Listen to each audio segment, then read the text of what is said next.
Okay, dear colleagues, dear visitors, welcome to the seminar on the book written by Maurizio Ferraris, Documentality, published by Morsiebeck a year ago.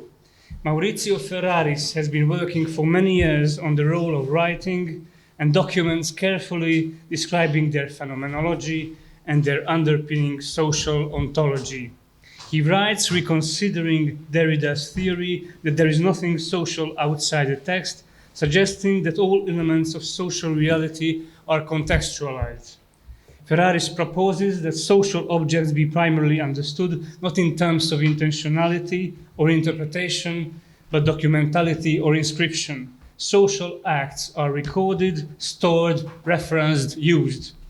Ferraris' latest book, Documentality, discusses the past and present in order to consider the future that awaits us, a future that is much happier and far more human than the nihilists of modernity ever thought possible. The seminar has 8 participants, each of whom will have the opportunity to ask questions and make comments. 3 participants will be given the opportunity to do so in each round, except from the last round when there will be, I think, 2 participants. And after each round, Professor Ferraris will have the chance to react and respond. But first, Professor Ferraris will give a short introduction. Thank you very much. Thank you for this invitation. Can you hear me without microphone? Is there any technological need that I use the microphone? If not, Oh, the wireless. Okay. Thank you. Sorry. I will give you back. Well, just to explain, I promise no more than 20 minutes, the book. Since I decided to write a book on everything, then I told me you should be systematic, because otherwise you will miss the sense of what are you doing. And therefore, I divided the book into 4 books. Books 1, 2, 3, and 4. And every book is divided into 4 chapters. And any chapter is divided into 4 paragraphs. So this is the obsessive rule of the text.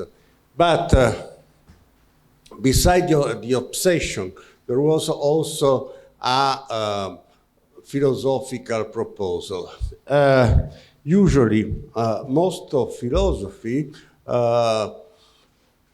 don't even make a difference between ontology and epistemology. For instance, anti-realistic philosophers say that the world is what we know about the world, and therefore they consider the epistemology exactly like the ontology. The ontology is just a form of derivation. Ontology is what there is. Epistemology is what we know about what there is. And then if we know something, this something exists, otherwise it does not exist. You know, it's malicious to say this about Bruno Latour, who passed away recently, but you all know this famous, I don't know whether it was a joke or a reality, when some scholars supposed that Rames II, the pharaoh, has died of TB, and Latour told that he could not die of TB because the TB has been discovered by the Koch in the 19th century, so that it wasn't possible that he died of TB, which is really a confusion between what there is, the illness of the pharaoh, and what we know about what there is, namely our knowledge about the TB. Pardon? Yes, tuberculosis.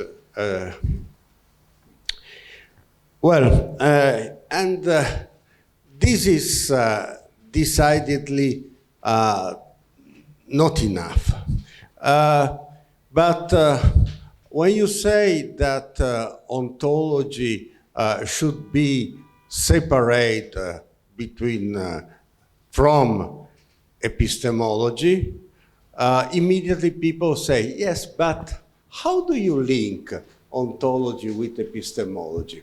Because you know, when you look at a table, then you have a concept of table, and this concept of table determines your perception of the table, or otherwise, if you don't have this concept, how could you manage your relation with this obscure object? And my reply is that in most of cases we have no concept, not just of atoms or computer, for instance, but also of most of the social rules or the part of the law we follow, the rules we apply. But we don't need to know those rules in order to act in society or doing action. I can use the bicycle without knowing laws of cinetic, for instance. I can do it very well. It doesn't matter. Therefore, I suggested that between ontology and epistemology, there is technology, namely a competence without comprehension. That is what we use the most of time. And so that we have to create a larger, say, philosophical horizon in which there is not just ontology, but also technology, which is always present in philosophy, but is underestimated. Think about the schematism in Kant, verborgene Kunst, a hidden technology that is in our soul, and this competence without comprehension can become comprehension, namely epistemology, but do not necessarily should become comprehension. In order to use a computer, I don't need to know how the computer works. In order to use the elevator, I don't need to know how the elevator works. Of course, if I am a worker that is called to fix the elevator, I hope that he knows how the elevator works. But as usual, I don't need this. And there is another part of philosophy which is usually underestimated, and is teleology. Teleology is interesting because it's something that is distinctive of organism. Organism, for those who were present yesterday, this is already clear. Organism has a limited lifetime, therefore they have needs, they have goals, they make sense of these goals, so that if you want to make a complete metaphysics, and not just to reduce the metaphysic to an ontology collapsed into an epistemology, you have to take all those four elements, the ontology, the technology, the epistemology, and the teleology. The theory of being, the theory of action, the theory of knowledge, and the philosophy of history, because finally the most diffused term for teleology is the philosophy of history, even if there is a lot of less cultivated philosophers who call this collective intentionality and think that it falls from the heaven on society in order to create a society. This is the fourth part of the book, and as I said, every part is divided into four chapters that are strictly related to the most significant features of ontology, technology, epistemology, and teleology. I explain why. Ontology is strictly related to recording because in order something exists, is necessary that something persists. Therefore, the recording is the only transcendental condition of being, and if this is strictly related on our experience, an amnesic experience is not an experience at all, but it's also, if we assume as true the most widely diffused theory of the universe, the Big Bang, or the big, there is the other one, the big bounce, the Big Bang and the big bounce, I believe. That big bounce is only a cyclic repetition of big bangs. No one had witnessed this, so it's pure hypothesis. In any case, I wasn't there. And the idea is that we have a strong quantity of recording that explodes and create space and time. And the reversal is that when the force of recording is extremely intense, you have the black holes and the matter disappear. But this was just in order to give a very evident and obvious point. Second, iteration. Iteration is the possibility inscribed into any technology, because when you have produced, on the one hand, a technology as an habit, something, the technique for going in bicycle is to know some gesture that you repeat. The technology for speaking is to know some rules of functioning of language that you repeat. The technology, for instance, also artifacts are full of iteration, because when I build, I not personally, but someone, I'm sure that someone has built this glass. This was once, but then its performance can be iterated for a lot of time. There is a possibility of capitalization which is included into a technological device. And to understand the possibility of iteration inserted into a technological device is a typical feature of human nature, because, for instance, also chimpanzee uses, for instance, stalks in order to pick up fruits from the trees, but usually they leave the stalk close to the tree, so they don't understand the possibility of capitalization inscribed into the technology, what Marx called the death labor, in line with all the economists of its epoch. Then the alteration is strictly related to the epistemology. I mean, the epistemology is the emergence of a knowledge.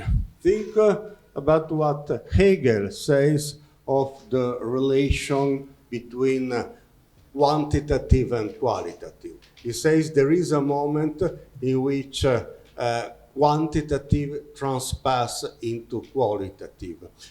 This is very clear with big data, for instance.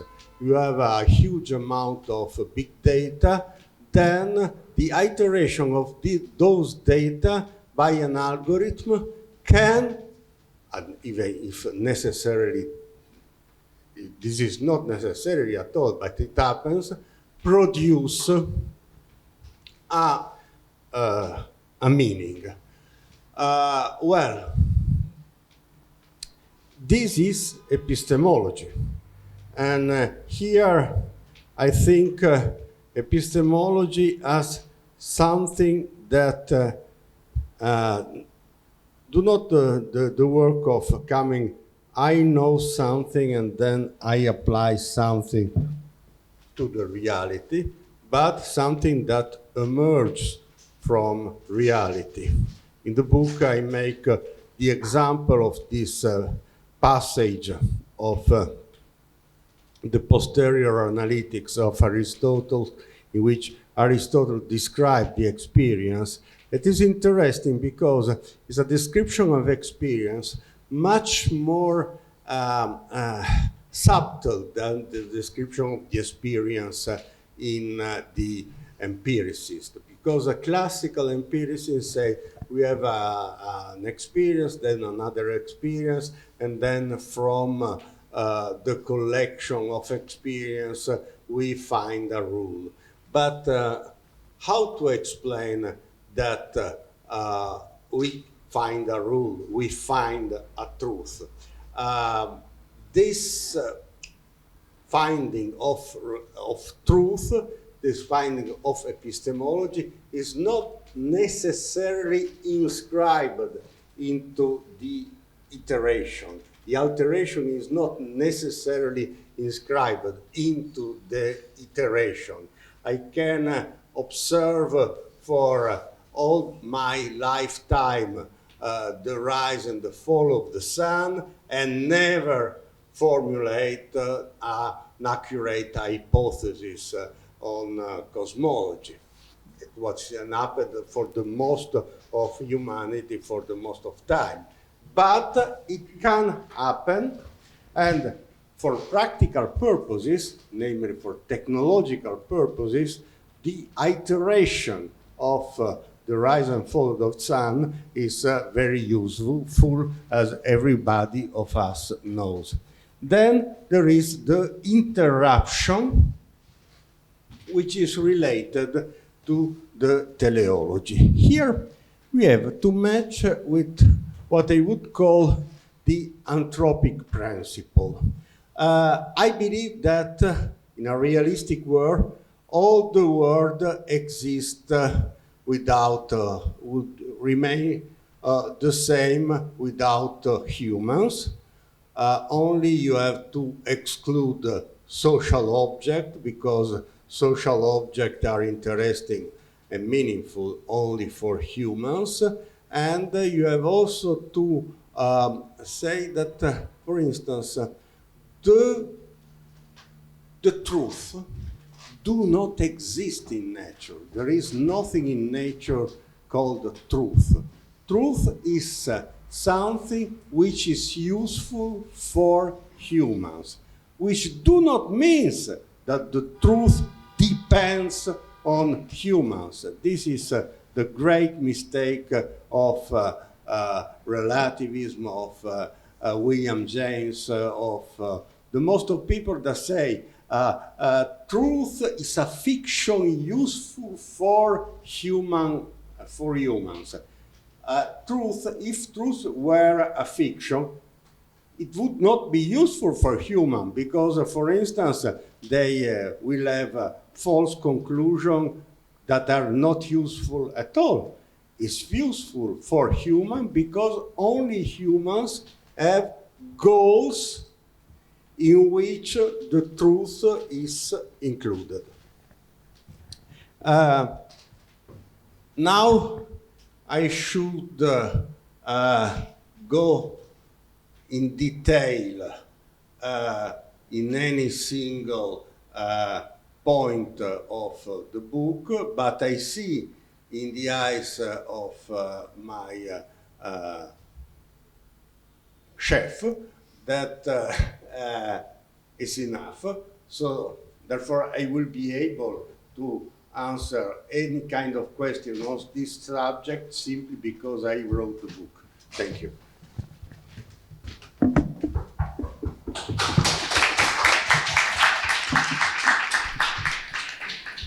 Thank you, Professor Ferraris. The participants of the first round are Alexander Fatic, Milos Cipranic, and myself.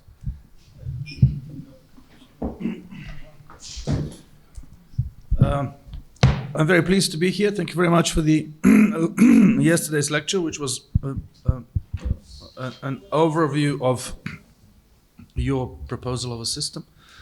And as there are quite a few of us speaking today, I will be brief and focus on one perspective that is at the same time overarching and general. This is your idea of documentality in general, and this idea of the role of recording, and the idea that the capital that the web really generates for us is not so much semantic, but primarily syntactic, because it records behavior, it records preferences, decisions, and other acts, personal and collective acts.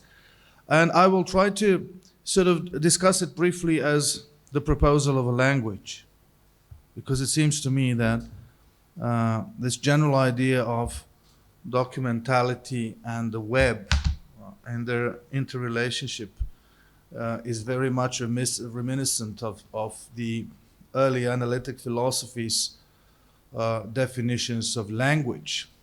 Because you mentioned that, the syntactic behavior, the capital of behavior, the recorded capital, the wealth of behavior that translates from the web into our collective repository of what we could have recourse to and use in our everyday life is a value of the web and a value produced by technology. And this is very much the generic notion of language. We all remember that, this old proclamation by John Searle, who said that a language in the broad sense is the same as the mind, and that the philosophy of language is the same as the philosophy of mind, insofar as speech acts and linguistic acts are decisions which, it seems to me, in Ferraris' view, also very much translate into our decisions and actions on the web, because if we perceive the web as a linguistic system, then the likes and the dislikes, well, we don't have the option of the dislikes yet, but, the likes and the actions, the purchases, the choices, the searches, the syntax very much resemble the Searlean concept of speech acts. And Searle also believed that speech acts largely reflect behavior as a whole. So to a large extent, we can use speech acts, and we can use the semantic and the syntactic network that the web is to predict behavior, which is what companies do, which is what capitalists do. Right? They trade with our information, they trade with the records of our behavior, with the view of predicting our future behavior. Now, my general interest in this particular aspect of the book, there are many aspects of the book that deserve interest, and it is an extraordinary book. My specific interest here is if we proclaim the web to be a language, what do we gain? What do we gain in the sense of compensating for what we already lack? Because when we seek something, when we seek some benefit in our lives and in our philosophy as well, we basically addressed a sense of a lack. And is it the information that we lack? Is it the records, the recorded traces of our choices, of our actions, of our behaviors that we lack? Or is it organicism in interpersonal relationships that we lack? Precisely because of the epidemic of the recording and the pervasive role of the web in the broad sense, which Ferraris uses the concept of a web in the broad sense, not just the web as a web, but also as a network of interchangeable information and recordable information in our lives. One of the profound senses of a lack, I think, that we encounter is a lack of organicism, and this is connected with the other topic that you touch in your book, and that is institutions and institutionalism. Organicism is usually perceived as those types of interhuman relationships that are not mediated by institutions, that are not institutional, that are fundamentally spontaneous and embodied. So in a world of institutionalization, in a world of regulation, of proliferation of rules, of proliferation of recordings, of omnipresence of information about everything, the sense of a lack, and I'm referring to Lacan back here, the sense of a lack is really the sense of the absence of that human organicism, which I'm not sure the web can serve us to regain. So that's more of a question to Ferraris at this point. The other theme that I would like to kick off, rather than provide any conclusions, is really the theme of embodiment, because much of our existence, much of our sense of ourselves is based in embodied self-conceptions, including the emotions, including intuitions. William James was the first to even argue that our sense of time is based on our awareness of our bodily processes, that without being aware of our breathing and heartbeat and bodily processes, we would not be able to be actually aware of the passage of time. So does the web, all of these benefits of the web that you mentioned acknowledged, does the web really support a sufficient level of embodiment of our experiences, or does the web, to the contrary, disembody our sense and our perception of the world? And if the web contributes to an even greater lack of organicism, and if the web contributes to disembodiment, then it would seem that the web actually exacerbates two of the major lacks that we feel in our modern awareness of our society. So those are just the questions that I wanted to ask. Thank you. Thank you. Okay.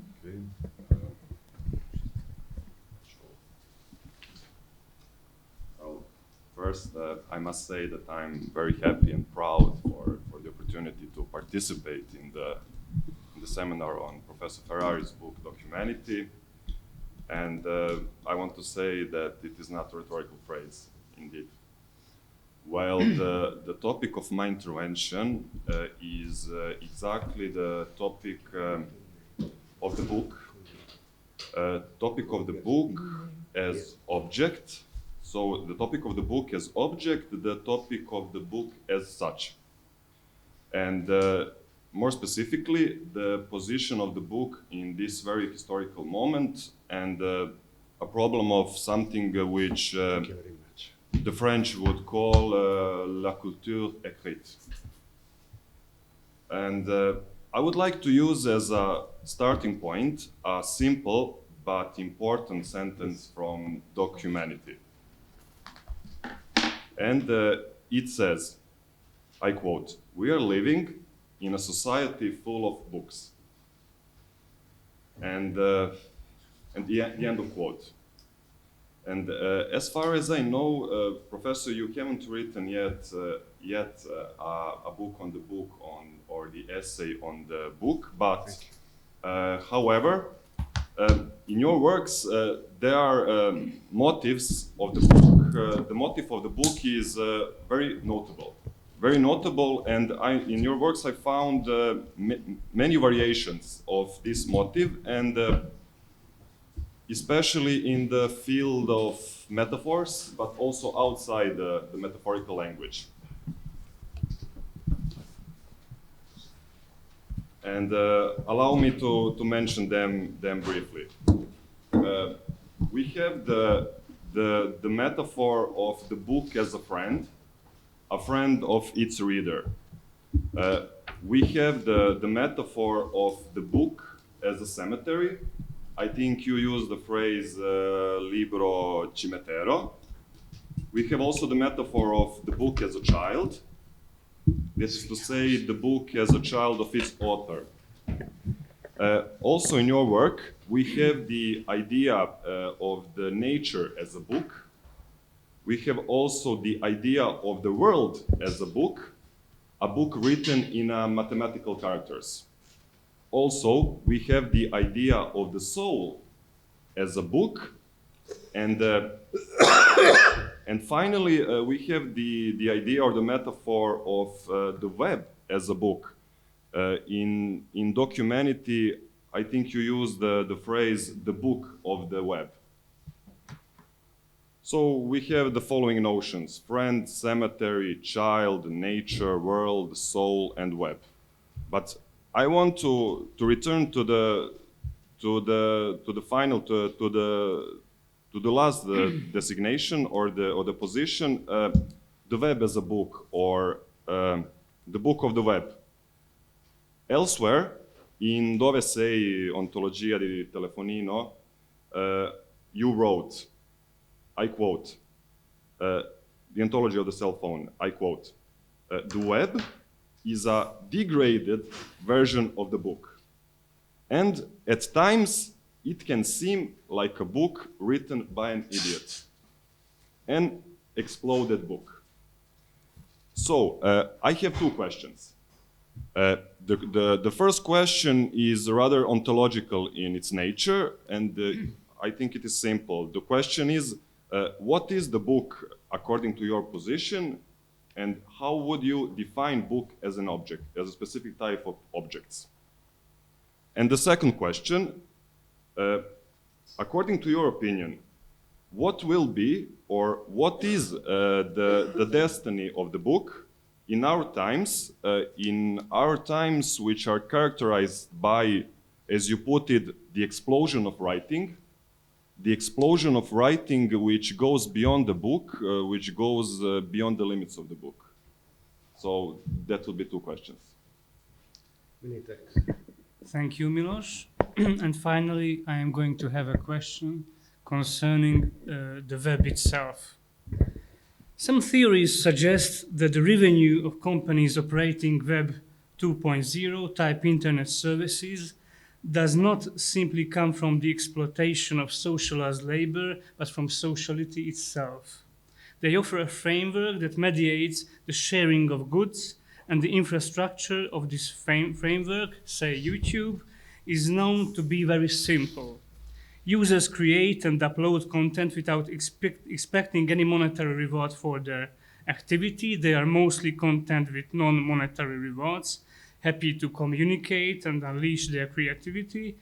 The cognitive, effective social wealth that this internet model makes possible is not the result of the very simple framework, but of the everyday activity of users who work for free. We can talk about work or labor since as the creation of new goods and services contributes substantially to the self-valorization of capital. However, labor here is a retrospective critical category. It is only the ex post critique that could point out that users are not simply involved in the creation of social wealth, but are indirectly sources of value. The cybertariat is thus not only unaware of the appropriation of the value it creates, but also of the fact that it does work at all, that its network activity is in fact net work. It is not merely the class consciousness of the millions of click workers that is missing, but the worker is simply does not see himself as a worker in the digital factory. It is precisely the pure free labor nature of work that is invisible. It is not directly the social wealth that makes this type of site so profitable. For example, Facebook derives around 97% of its revenue from advertising. It is therefore a question of lateral value, as Tiziana Terranova would say. Virtual rent does not derive directly from the creation of goods, but from the call to consume. It is a business strategy based on social relations, on the exploitation of goods shared by the masses, which no longer need to concern themselves with the organization of the production process, which, unlike the great investments of Web 1.0, private appropriation refers to the commons itself. Moreover, as in post-Fordist production, the whole worker is taken up, his private life, his knowledge, his feelings, his preferences, his relationships, his entertainment needs. The question arises whether the aim is to make users into fairly paid wage workers, or whether the expropriation of value should cease. Professor Ferraris, I read carefully the interview you gave to me, to Nedejnik magazine, a few days ago. Among other things, you said, as yesterday also, you as capitalist platforms do not redistribute to humanity a heritage that in fact comes from humanity, makes sense only to humanity, and must return to humanity. The winner takes all has been realized in San Francisco. This is very similar to the criticism that I have just made. I was also interested to read what you wrote about the model that is being considered in Turin, whereby every EU citizen would have the right to ask platforms for their data, or to combine data in an intelligent way, for example, patients' medical data with their lifestyle data as witnessed on social media. This is very exciting, but it is more about rights and consumer choice and does not touch on the fundamental issue of production and value creation. What does your vision and model offer in terms of healing the injustice with regard to the creation of social wealth? Thank you very much, and the word is yours.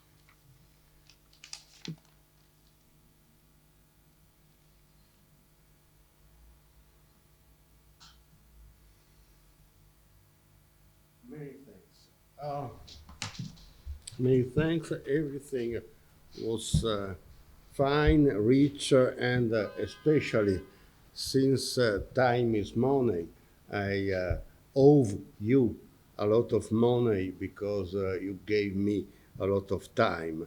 But as for the first question of Alexander, I don't believe at all that the web is language.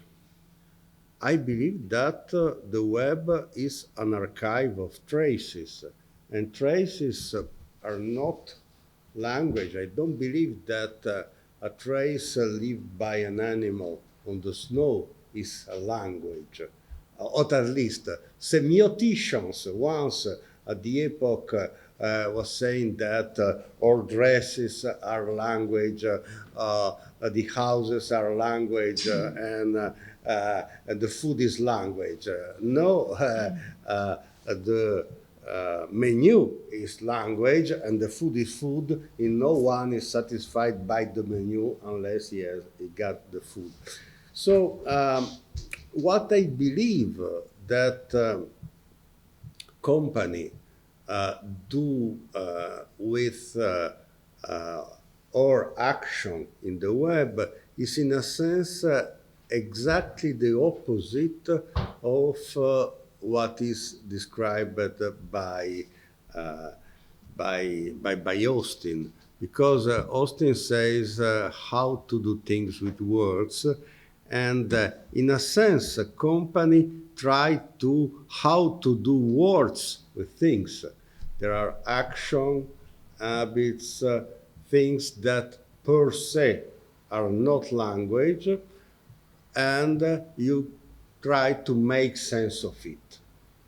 And this is the activity, the main activity of the company. But if this is the main activity of the company, then we cannot say that the web is language. Also, our naive experience of the web is that web is not just language. For instance, there are movies and images, or the most of the posts on the web seemingly are posts of cats and dogs. Is it language? No, they are just image of animals that are maybe meaningful for users, I don't know, but they are not language at all. They are cats and dogs. Excuse me, but John Austin would say that they are not just cats and dogs, and just what you said, that the fact that the most prevalent images are those of cats and dogs is normative in itself, because it goes along with a certain ideology which spreads through the web, and which we are witnessing in debates in the web about cats and dogs, largely usurping the place of the debate about the rights of people. So John Austin would say this is exactly the reason it is the language, because it is normative. It is not just the scattered images. It has normativity that it carries with it by the mere prevalence of those images. Right? In this case, it would not be John Austin, a nice and liberal English British philosopher, but a political commissar of KGB, saying that there is an ideology behind the cats and dogs and so on and so forth. Come on. What is the ideology behind dogs and cats? There's a very clear relationship between the prevalence of certain imagery and the ideological normative content that follows, because we think in terms of the images that we encounter through the web and through other human relationships. Yes, And this is the idea that you can have, this is exactly contrary to what you just said about Marx's idea about the concept of factuality and normativity, where the factuality, the quantity, transforms itself into normativity, into prescriptivity, into behavior. You can't simply claim that there is a major prevalence of cats and dogs and that this is just a set of phrases with no normative meaning. This is just not true. Right? Excuse me, but we were speaking about language. I was trying to prove that dogs and cats are dogs and cats and not language. And now you are saying to me that they are language, or there is an ideology behind cats and dogs. We didn't say that cats and dogs are cats and dogs. You said that the prevalence of images on the web today includes the images of cats and dogs. The fact that there is such a prevalence has normative content. You also said that this is merely a factual thing, which it is not. Excuse me, but the fact that, supposing that it has a normative value, which I suppose is not the case, because I never post a dog or a cat in the web. I never posted nothing in the web, and I never felt a normative, compelling strength pushing me in putting dog and cats on the web. Still, does it prove that does the fact that something is normative, is it equivalent to the fact that something is linguistic? No, but normativity is a fundamental aspect of language, and John Austin was not a KGB commissary. He was a liberal theorist who believed that the normativity is a defining feature of language. So my comment was really whether you believe that the normativity that arises from the flow of the images and content on the web can be understood as a language. That was the meaning of my question. Yes, but you first said that the web is language, and then you said that is language because it's normative.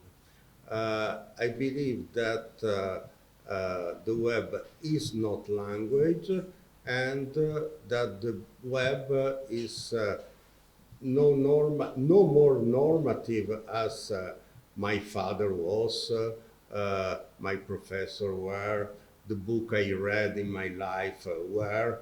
I find out a lot of normativity, including my body's normativity, is normative to me. When I am tired, I am tired.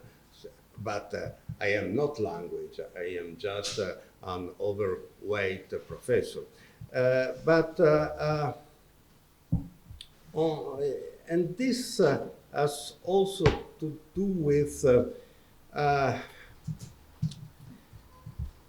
what I said about the web is that the web is extremely interested in the fact that we have no norms, only needs, and only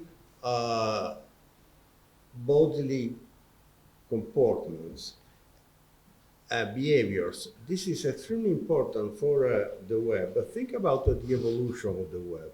At the very beginning, there was a huge computer and someone working, and that was all. Then you have a smallest computer, and not just work, but also social life.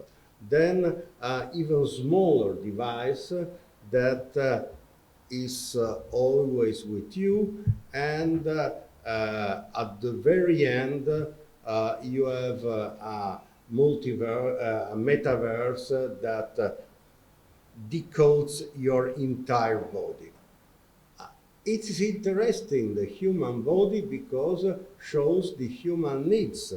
I don't believe that there is an attempt to create a way of conditioning people by means of the web. I just believe that for some persons is a way of earning money, and these persons are very clever. We should be more clever of those persons instead of criticizing the avidity of Western capitalism. By the way, we are used to criticize the avidity of the Western capitalism, but we never write a book on the normativity, if I can say, of Chinese communism, which in fact uses the web much better than the capitalist, and will win the war. But, and of course, it's normative. There is clearly a normativity, but it's not it's a communist, a clear communist normativity. If I may just jump in once. Yeah. Yes. Look at the biggest debate on the internet today, which is the debate about Twitter and Elon Musk. Yeah. This is a classical example of how the internet is a language, how specifically the Twitter is seen as a language by all sides involved. You have intellectuals who now have a movement on Twitter, calling for the other intellectuals to move away from Twitter to the Mastodon. Why? Not because Elon Musk was about to make money. He's not into making money. He has enough money. He's into ideology. He's involved into all kinds of political issues. In the US, he's just called for the people to vote for the Republicans on Twitter.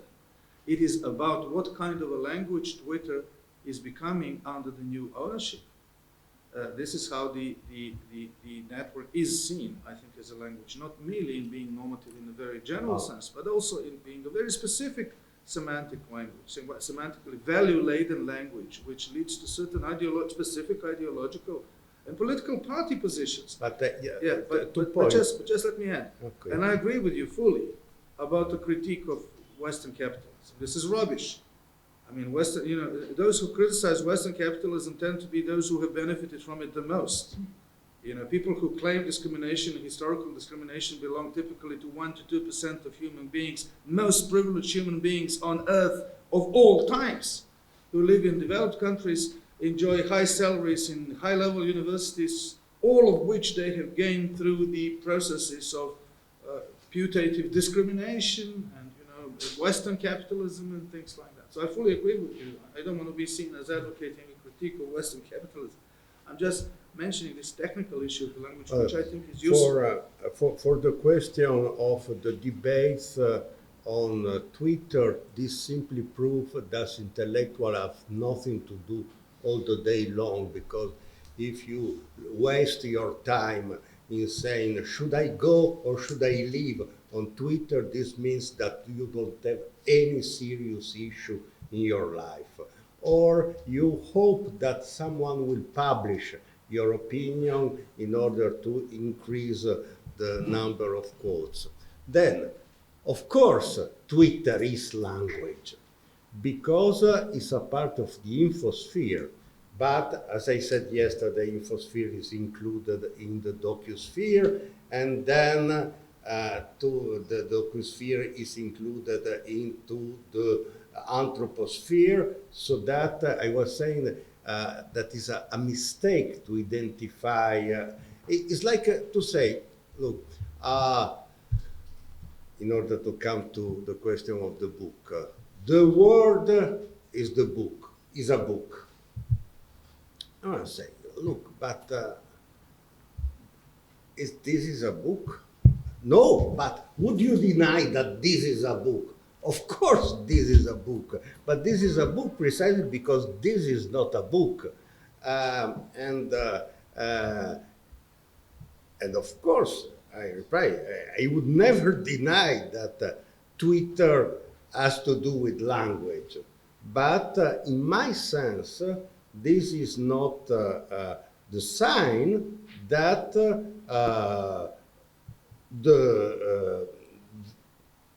the web per se is language. Also because what, for instance, Musk is doing right now is in a sense very similar to what Berlusconi have done in Italy 20, 40 years ago. But since Berlusconi owned a television, was not able to record the acts of the users, the only activity could make is create ideological content. For the web, the ideological content is the lesser interesting thing in terms of earnings, because you can earn much more knowing what is the moment in which people prefer to travel, for instance, because this reduces the price and increases the income. On the fact of the embodiment, I completely agree with you. Precisely because the web is not language, the web is extremely interested in our bodiness, because it's the body that makes that we have aims, intentions, and all the things that artificial intelligence do not have. In any case, many thanks for your criticism. I really appreciate the passions you gave in reading my book. And then I come to Milos and the question of the book. Note, I am not alone in using the metaphor of the book, because the nature as a book written is Galilei. The fact that you should be father of your book like the father of your son is Aristotle. The fact that the book is a cemetery is Proust. The fact that the book is, the mind is a kind of book is Plato. The only original thesis of the about the book, pseudo original thesis that I express not in this book but in another book you know, and the automatic sweetheart. Book as a friend. Book as a friend, but book as a false friend, exactly. Because we love our books, we are, oh, well, but then we die and they don't cry, for instance. They don't care about us. We do care a lot about books, but books do not care by any rate to us. So is another question, what is the destination of the book? Also, this is very important because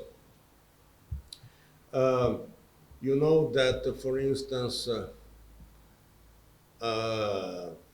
15 years ago, the idea was that the book, the printed book, the material book will be disappearing in front of the e-book. In fact, what I notice is that right now I simply pay the double because I have the physical book and the e-book, and I believe that is fine for publisher. Note that, for instance, and this is a world event that is valid for all the world, that during the pandemic, the selling of book has increased the 20%, and this still works now.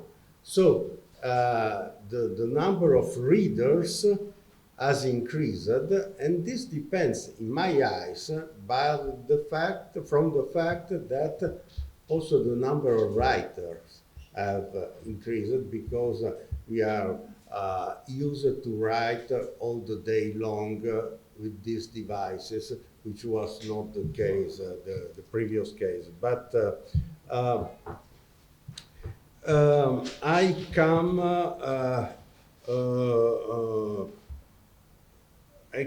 to the last question.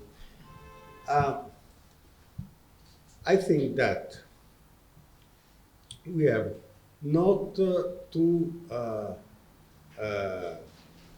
make a confusion between consumption and consumerism, because often I grew up with a criticism of consumerism. We are living in a consumeristic era. If I think about when I was a child, it was not at all a consumeristic era, but all the people were criticizing the consumeristic era, and it was a point on which there was a complete agreement between the Catholic Church and the Communist Party. They perfectly agreed on the criticism of consumerism. But in fact, consumption, on the one hand, is not just eat bad food, junk food in the bad moment, but it's also go to the opera hearing Mozart. This is consumption. And this is something that only a human can perform. Because I can easily imagine, for instance, a computer program that makes a Rembrandt. As you know, it has been done. Namely, there is a program that makes Rembrandt taking the special features of Rembrandt style, and then producing a new Rembrandt. But I just can't imagine a computer going to an exhibition in order to see Rembrandt. It makes no sense. And this is the sense, the profound sense of the consumption that I consider that is the essence, the irreducible essence of man is not creativity, is consumption. Why this? Because the world is full of stupid, including me. So if I say that you are human, if you are creative, then the extermination is close, because the most of people are not creative at all, but we are all consumers. And you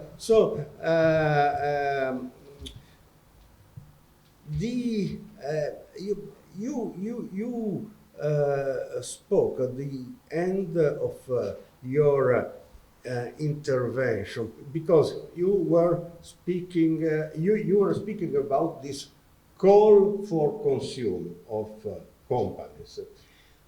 This is in a sense interesting because if you read, for instance, the book of Shoshana Zuboff, you will find a series of criticism of the society of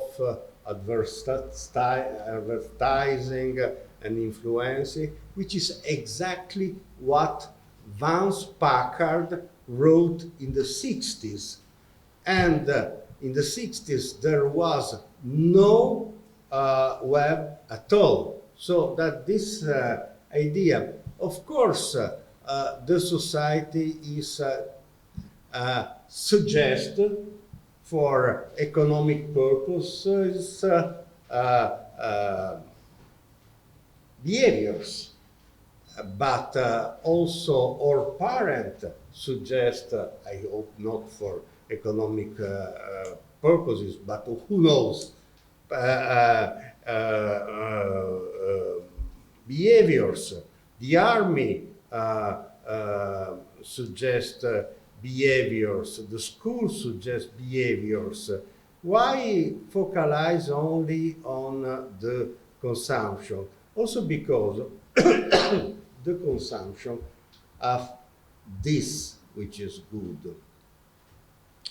The fact that, of course, you can persuade someone to buy a purse of Hermes for 1 billion, exactly like you can persuade someone to buy a fountain for 1 billion.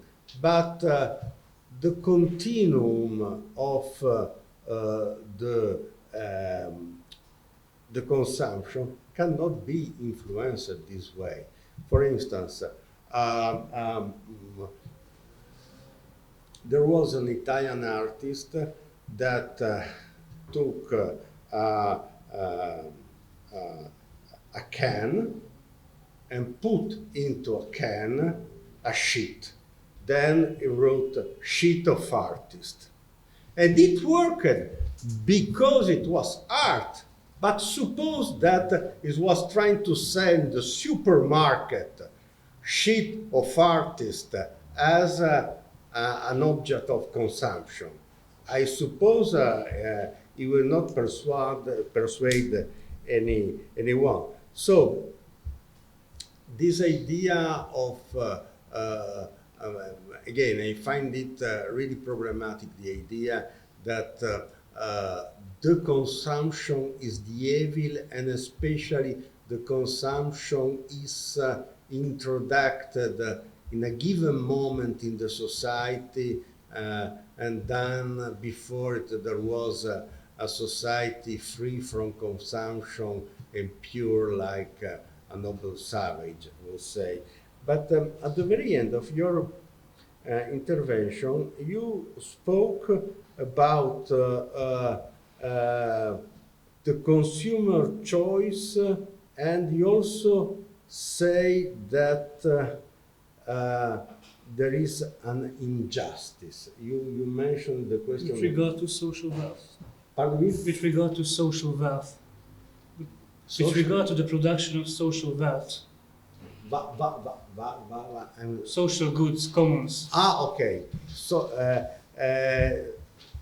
and what is the injustice implies implied in this production? Because the real injustice is not in society. The real injustice is in nature, because humans are not equals. There are stupids, intelligent. Also, they have the society, in a sense,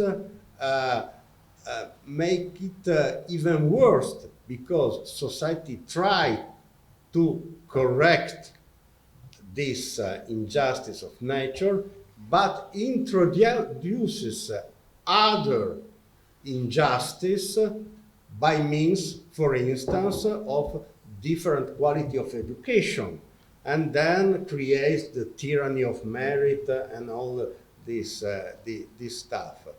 The only point in which we are completely equals is the consumption. So the pure equality is the equality in the consumption. I believe that Elon Musk cannot eat 10 times than its worker, for instance, or making distressing sexual activity all the day long, or the consumption is the only thing, together with the death, to whom consumption is strictly related, that make all human equals. Thank you very much. The participants of the next round are Anna Lippi, Natasha Schmelz, and Milan Urošević. And use the microphone, please. One of them.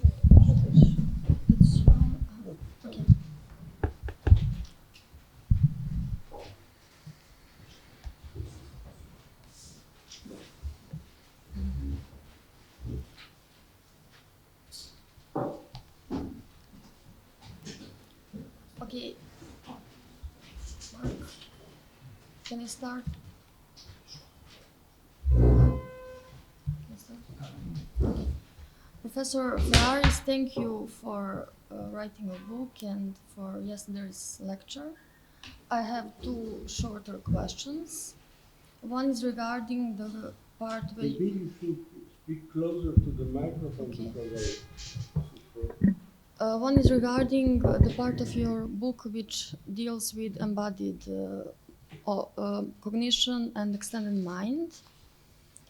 So you say that Searle made a mistake in thinking that thinking means interpreting, and that manipulating symbols is not thinking.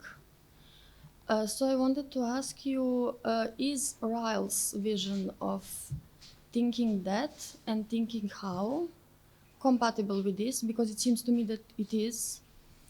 Because Ryle says that knowing how is not based on propositions, and that knowing that is, and that one cannot be reduced to the other. That is the first part of first question. Second is dealing with cognition, where Zenon Pilishin, in his text "What is Cognitive Science," introduces the three-level hypothesis. He says that every cognitive process is organized on three different levels. First is biological level or physical. Second is symbolic or syntactic. And the third is knowledge or semantic level. And he says that these three different generalizations are that three levels which exist separately. in cognitive processes. So I wanted to ask you, what's the relation between semantic and syntactic level of cognitive organization? And the second part is dealing with Floridi's account of maker's knowledge. That is more of epistemological question. So he says that maker's knowledge is something that existed in philosophy, but it's not. Luciano Floridi. You have one reference in your book, but it's not this this part of his work. He says that in maker's knowledge we have specific epistemic position. We have specific epistemic position in maker's knowledge. Maker's knowledge, in which poiesis, or making S happen, and aletization, which is making P about S true, are two sides of the same coin. They happen simultaneously because the maker is the one who brings about information in the world and also makes it true. And I wanted to ask you, where would that process of hysteriosis be? How is that? In what relation maker's knowledge, if we accept that that position, stands to the function of kind of delay in the process of knowledge? Thank you. Thank you.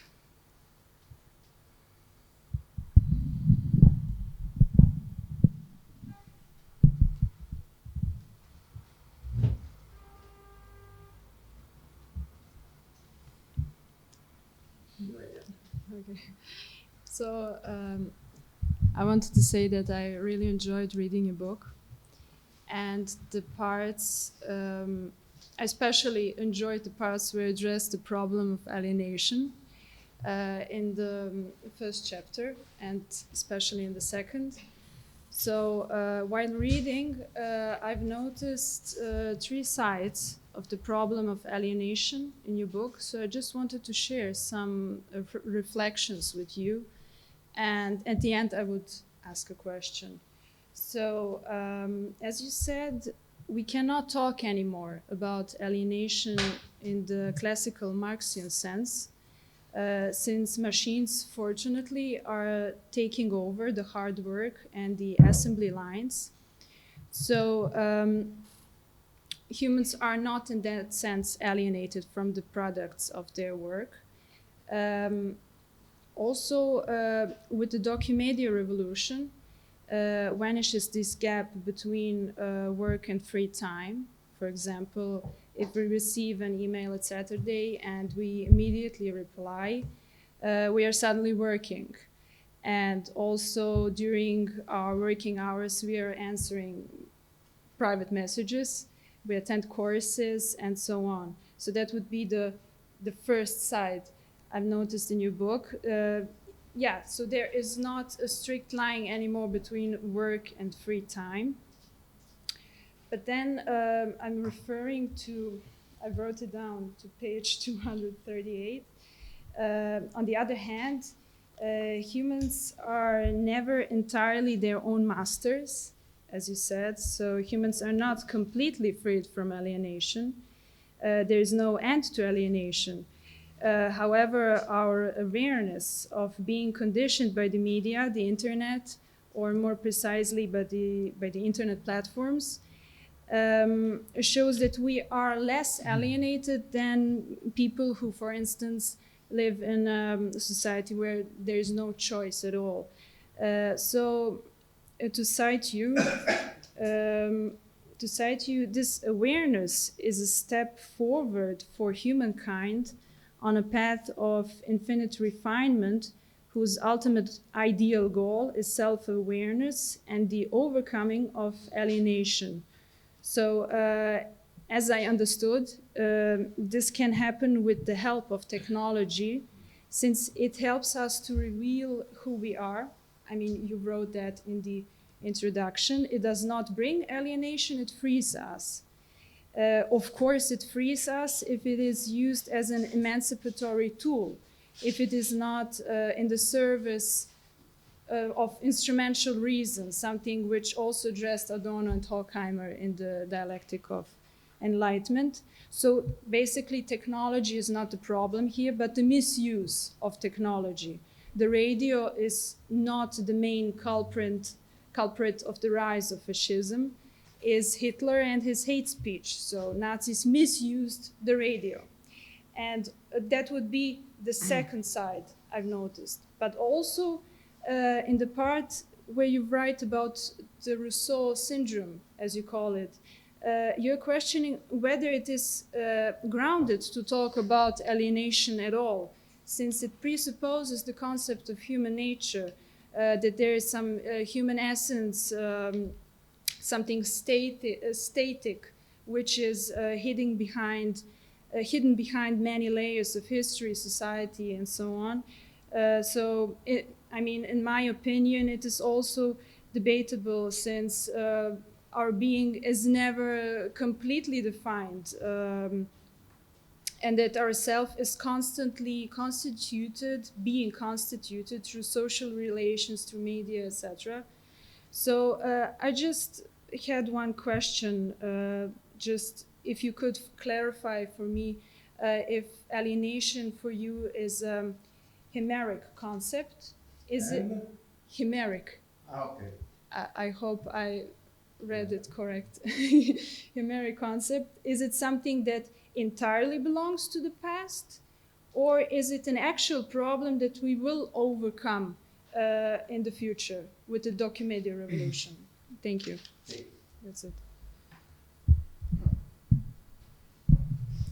Okay, so I'm next. Thank you, Professor Ferraris, for the opportunity to talk about your new book. I have to say it's full of definitely, I would say, provocative ideas that seem to go against the contemporary trends in critical theory, which is plagued by a kind of it's plagued by pessimistic predictions and a kind of catastrophism in their thought. But despite that, I wonder whether your analysis and your predictions are maybe too optimistic. For example, you claim that machines and technology in general can't be said to be in control of people who use them, citizens, users, whatever, since they serve our needs, and because that technology serves our needs and has no purpose beyond us and our desires. For that reason, if I interpret you correctly, you claim that today in the documedia revolution, since contemporary economy relies on documents or data that we produce, it is we who are in control of the platforms that take our data, harvest it, and algorithms that guide them, since they respond to our needs, desires, and behaviors. From that perspective, you criticize theories of surveillance capitalism, algorithmic government, etc. And you claim that they postulate a kind of totalitarian system, while the documedia system of capital, which you describe, is characterized by a decentralized and decentralized structure. But the dangers of such a decentralized system that relies on digital technology for the accumulation of capital has already in a way been described and predicted. For example, in Gilles Deleuze's famous post-scriptum on societies of control, or Harden Negri's notion of biopolitics, which, expanding on Foucault's ideas, includes the integration of social relations, emotions, and psychological life in the process of the accumulation of capital. Just like in your book, as you claim, these theories also claim that the contemporary system is interested in us precisely as a kind of a mass, not in our individual ideological commitments. For example, as Deleuze precisely claims, in societies of control, human beings are not seen as individuals, but as individuals, or as different points of data entry which produce inputs and outputs. So I wonder, do you think that the logic of capital, which governs internet platforms that harvest our data, can have in any way a problematic influence on the behaviors and social relations, or what you call the biosphere? We have many empirical examples of this. For example, the way that algorithms create echo chambers on social media, which can influence political outcomes. The so-called attention economy that Sergeant mentioned last night, which refers to how social media companies set their algorithms so that users use their platforms as much as possible. For example, there has been a recent scandal when a former Facebook employee leaked some documents that show how Facebook, whatever managers, programmers, however you call them, deliberately adjusted the algorithm so that it influenced people to argue more on Facebook and made them see on their newsfeed more of the things they disagree or dislike, because the data from the platform showed them that people tend to spend more time on Facebook if they argue with someone or if they are angry. So, although I agree with you that it isn't the algorithm that governs, but the people that are in charge of it, I wonder if that's such a big difference, since the algorithm and the platform are being used as the tool for the accumulation of capital in the form of data. So my point is that it seems to me that this influences the desires and behaviors that produced such data. I wonder what you think about that. Thank you.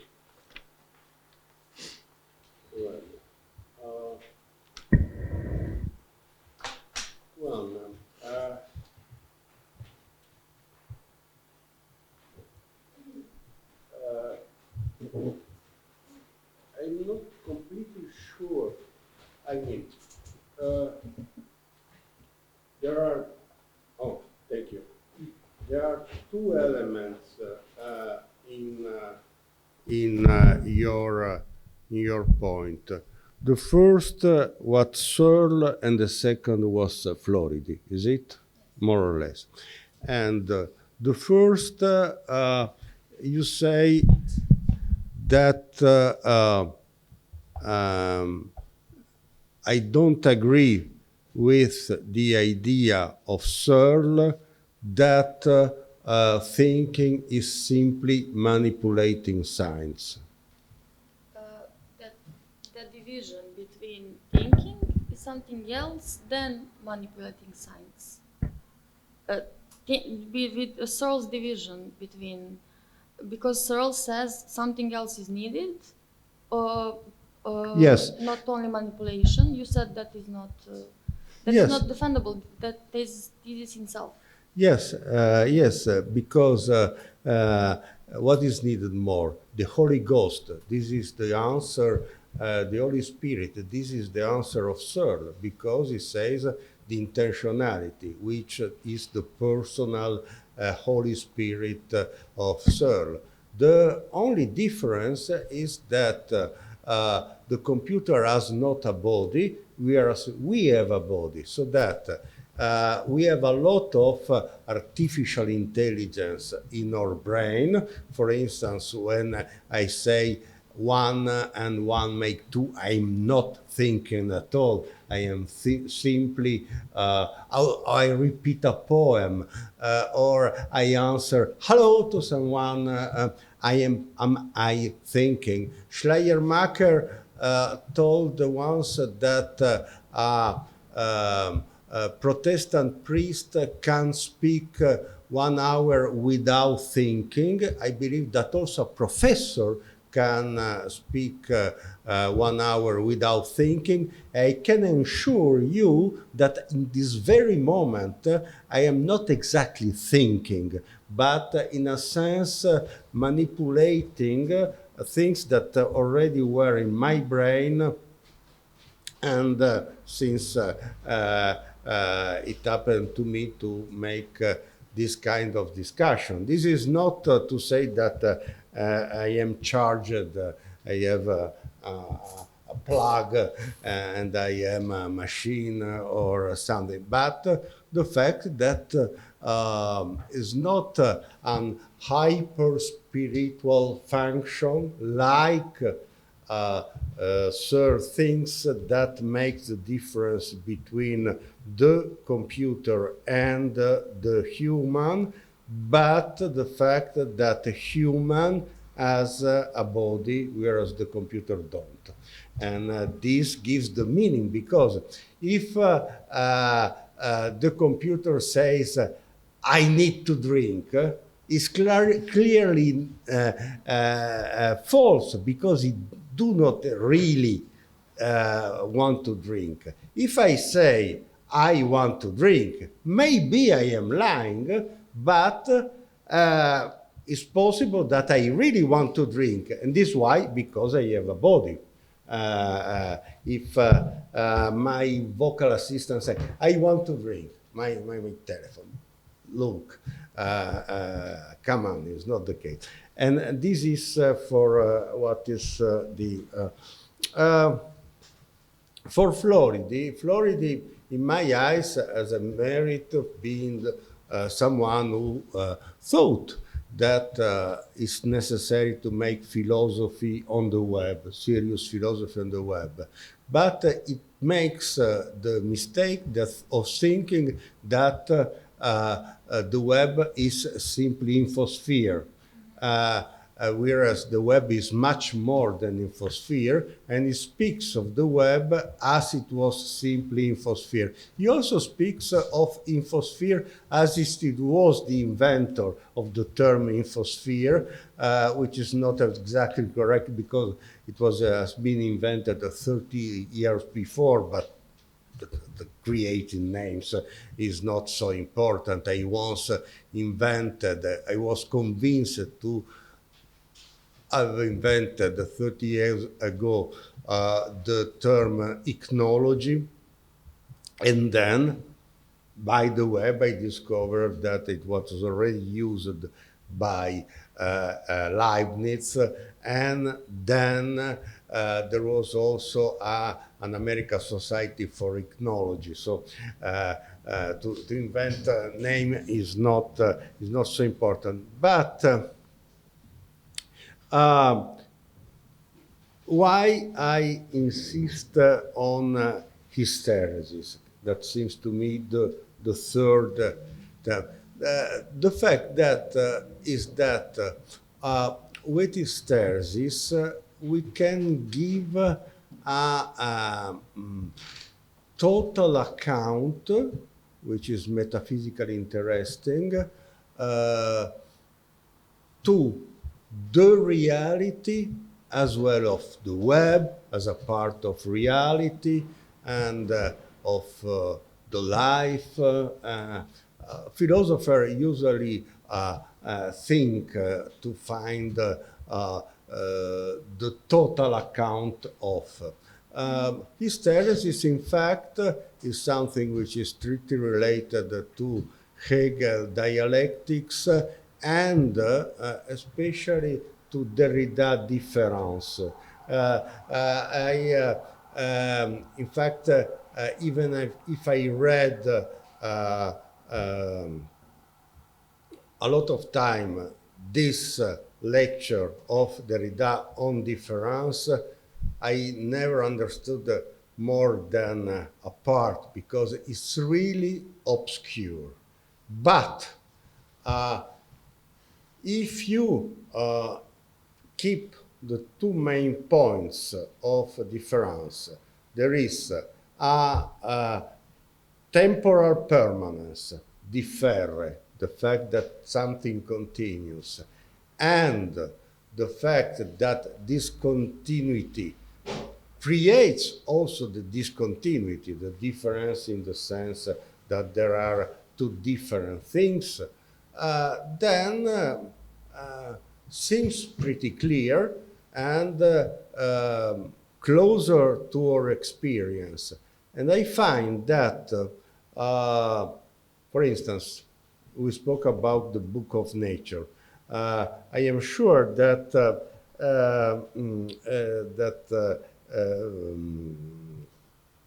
Galilei was not stupid, and so he didn't really believe that the nature was a book.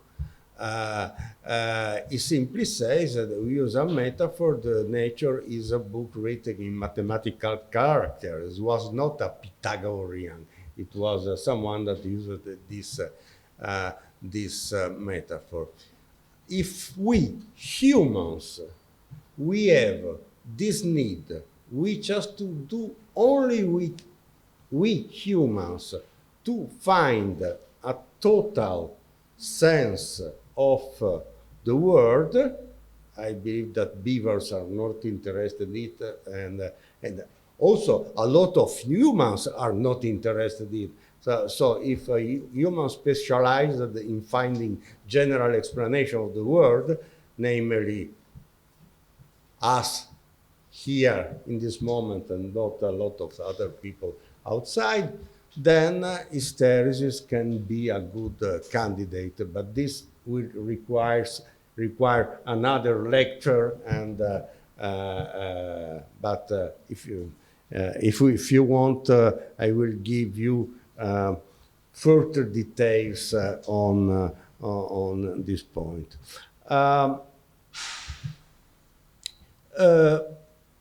As for Natasha,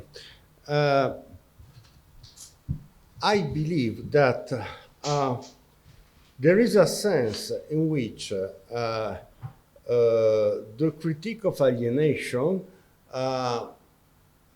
depends directly from the Rousseauian view of human as perfect in nature and then corrupted by society and technology. And if we can again reconstitute the human in its own totality, then the human will be happy. And this is the idea you find in German ideology when it says, whereas in the capitalist society, the human should do the same action 10 hours per day, all the day long. In the communist society, the human can do this thing in the morning, this other thing in the afternoon, and then write to be a critic in the evening or whatsoever. We are experiencing this state of affairs. Are we happy? Obviously not. Are we alienated? Is more complicated, because if alienation is the obligation of making always the same thing, we are not alienated at all. If to be alienated means that humans are intrinsically imperfect and becoming human is the same thing that becoming alienated, because you have to learn how to, for instance, our nature is to walk like the cats. Our parent oblige us to work to stand. Are they alienating us? In a sense, yes, because our nature was not to stand, was to, and this can apply to a lot of activities. So that, and this was something that Hegel recognized very well, there is a lot of positive alienation, that means becoming other, that constitutes the self of the humans. Of course, Marx was speaking badly of alienation because he was speaking of a form in which becoming other has no gain. But I mean, now the use of alienation, and especially this catastrophic, didn't mention this, but this catastrophic idea that we are a slave of the technology. And this is not Marx, is not, is just Heidegger in 1949, and then we have a lot of philosophers, Byung-Chul Han, and a lot of everything says that we are a slave of technology. I also, and because it seems too rude to say that we are a slave of technology, the most say we are alienated by technology. And once during a presentation of my book, there was a guy who said, look, but we are really alienated by technology. For instance, I went on Tinder, finding mates, and first, Tinder offered 5,000 choice, but in fact I had only 5 choice, and then I had to choose just one, and I answered, look, but if by hypothesis your wife discovered that you are doing this kind of action on the web, your justification will be that you were a slave of your computer, and you believe that your wife will believe your justification. It's clearly not. This, it could be interesting from an historical and theoretical point of view to recognize what is the origin of this idea that we are a slave or alienated by technology, because in the previous century, except Rousseau, the most say that there was this titanic idea of Prometheic technology, etc. I said that the first appearance of this slavery, philosophically speaking, was in 1949 in the Discourse of Bremen of Heidegger. But the first who said this, I believe I write it in the book, it was 3 years before Albert Speer, namely the Minister for Industrial Production of Third Reich, in Nuremberg, because his point was this. At the beginning of the trial, he said, I am guilty, which was an excellent choice because the others said, no, I'm not guilty, you are stupid. At the end of the trial, he makes his final declaration, and you can read this final declaration in his own memories. As well, you can find also the text in YouTube and other alienation instruments, in which he says, yes, I was guilty, we were guilty, but Germany was such a perfect technological society that we were compelled by the Gestell. He speaks of Gestell exactly like Heidegger, to do the action, the technology ordered to us. What I cannot understand, frankly speaking, is why use, someone who is charged of genocide, for instance, has very good reason to say that the responsibility is on technology. But why we, that I suppose are not genocide, should describe or understand our relationship towards technology as a form of slavery? And coming to Milan, the first point is that I don't. Many people say that I am, although optimistic. The fact is that I am extremely pessimistic about the humans, and my conviction is that as we are made, with all the limits of our nature, we were all too lucky to be here, for instance, in this moment, speaking of a book instead of being in a desert with a lion running after us. Why this? I don't know, but in fact, humanity realized much more than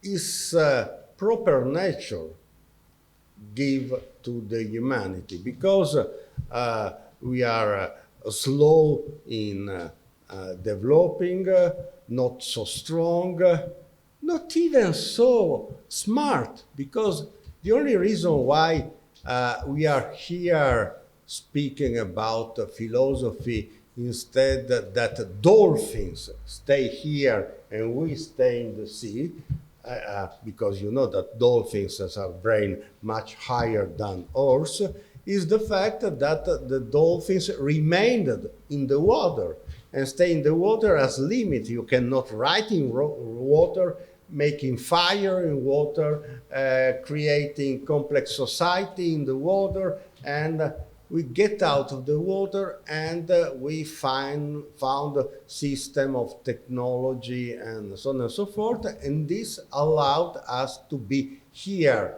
speaking about dolphins instead that there are dolphins speaking about humans. And so I don't find a specific optimism in my view.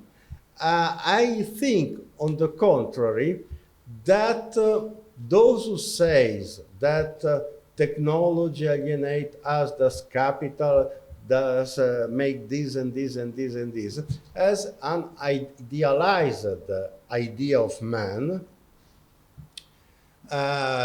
which is the idea of Rousseau. But note that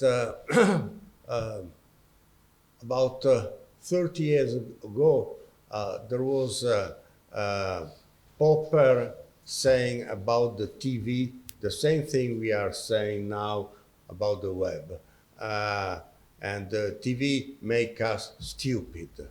But think the classical scene. One say to another, don't watch at the TV, don't watch at your cell phone, you became stupid. Who says you that you weren't stupid before? What suggests you that if you don't were watching at the cell phone, you were writing the Faust or Hamlet? Therefore, and if I compare the people that I know right now to the people that I know in a less advanced society, namely the society of beginning of my life, I found that they are less stupid than they were, that I was. Last point. And in this sense, capital plays a major role, because we are used to criticize the capital as it was the evil, simply because we have a reduced image of capital as the form of exploitation that existed. But capitalization is what makes the human is human. Think about the example I've already done of the chimpanzee that do not capitalize his weapon and leave the weapon there. It's the fact of capitalizing and to create a structure that can survive and allow other people to transgenerationality is a form of capitalization. Of course, if we imagine the capital only with the face of to be cultivated is a form of capitalization. If you imagine the capital with the image of the drawings of Gross, of course, capital is a bad thing. But this is not the case. The participants of the final round are Marko Konjovic and Alexander Ostojic. The microphone, please. Thank you, Mark, for inviting me, and I'm really glad to have the opportunity to discuss with the well-known philosophers such as yourself. To just give you it was really interesting and provocable to read some of the theses in the book, and to better understand my position question, maybe I should say that when you said at the introduction of this seminar that there are somewhere anti-realist philosophers who claim, etc., they're a lot closer than that. Logically, my first question would consider the chapter 2 division between ontology and epistemology. And I must say it is really well argumented, but I find that it is so because you cleverly avoided all the critical questions or steps that can be said. So if I understand correctly, you divide what would be an object per se or physical object, the existence of physical object, and our knowing about the epistemology, our knowing about physical object, and it is good explained in the slippery, really basic experiment that contains slipper and the raggage on which slippers are on. But then again, if it is such a thing as an object per se, it would be, there are 2 points that we can agree on. Or it doesn't have any meaning, and because it doesn't have any meaning, it doesn't mean anything for us. I mean, even if the thing without meaning exists, then it is trivial to propose such. I mean, there is reality without any meaning. So what it's meaning for us, then such a state is trivial. You would say it's not being used. Second, is that our knowing or scientific knowledge is not produced to have a clearer picture of knowledge of some object just by itself, but because of prediction. And I don't see the relevance or your mention of prediction without knowledge with the experiment of slippers. So there isn't any prediction that would, in any of examples, the worm, the dog, me putting on slippers or whatever. So there isn't any prediction that can be falsified with our knowing or not knowing the object. So you quoted Quine several times, and it is mostly to rightly sum the argument of our way constructing of notions with Amazon tribe word gravi or whatever for the rabbit. So why I am the unknown word I'm relating to what kind of perception and why, but you didn't quote Quine any time for the theory of informity. I mean, the way that our information are involved in our perception. And saying that, I don't want to be just. It will be wrong to take this just in the circle of science, because I can say, when you several times, and yesterday in a lecture, mentioned water. So the water is wet, and I have a need for water because I have thirst in myself. And I cannot change that with any scientific or unscientific knowledge, right? Because those are the facts of the water. Myself saying that this is H2O is scientific knowledge, but the wetness of water or me have demand to drink it is not. But actually, this consider one type of consciousness or humanity that you perceive and do not discuss it, because we can have several states of mind. For example, you can have a Buddha, you can have an Indian monk, you can have a me on acid, you can have a standard type of what you would call sensus communis or whatever. And those types of consciousness do not refer to what you would call object per se in the same way. For example, people who are, and now it's scientifically proved, who practice sun gazing for half of a year without eating, they do not have the same relation to food as object per se as I do, right? And not only food, but water.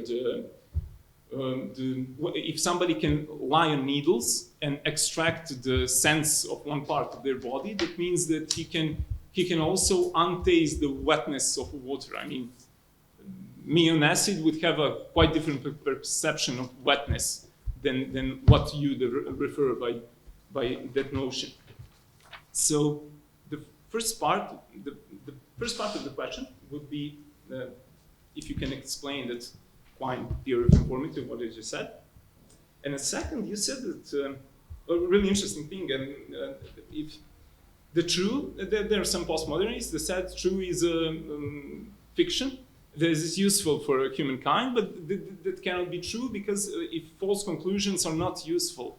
But actually, history taught us they are quite useful. I mean, if you look at the Kuhn or Popper texts about scientific inventions, then you can say that Ptolemy theory of planet movement made us guess accurately the seasons, the switching of seasons, so I can groove plants the way it did. It was quite useful, and it was untrue. The water pump was the untrue theory because it was based on geocentrism, that everything is aiming to the center of the earth. But and it is a quite useful experiment today, the invention, but it wasn't based on a true statement, but it was based on a statement that somebody, not somebody as a person, but somebody as a science or as a position of power, say it is true. Because if somebody didn't claim it was true, that there wouldn't be any invention, at least at that time, considering the fiction of usefulness or unusefulness. I mean, don't you think it's quite problematic to relate usefulness or unusefulness with true or untrue of reality? And the final, I want to come back to Mark and Milan's question that was, I would say that the straw man occurred here, because again, if we allow us to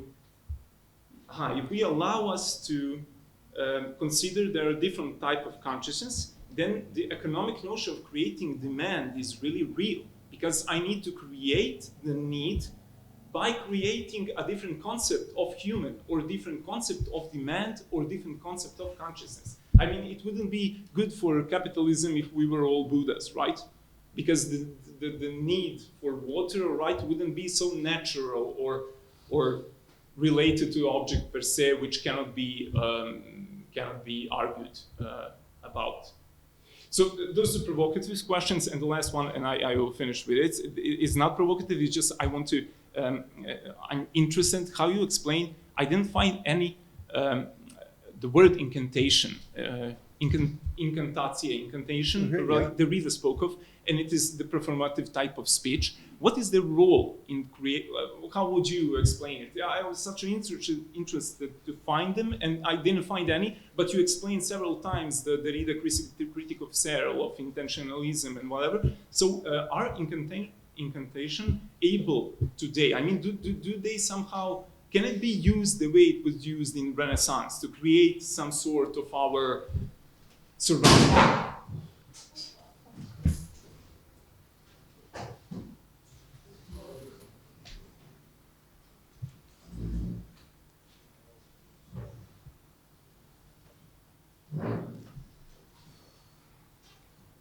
Everything fine?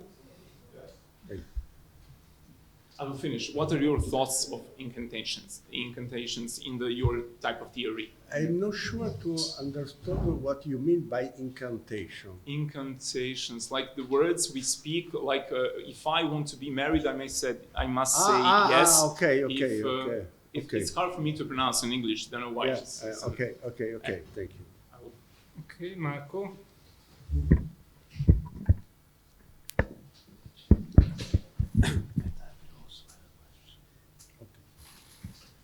Thanks.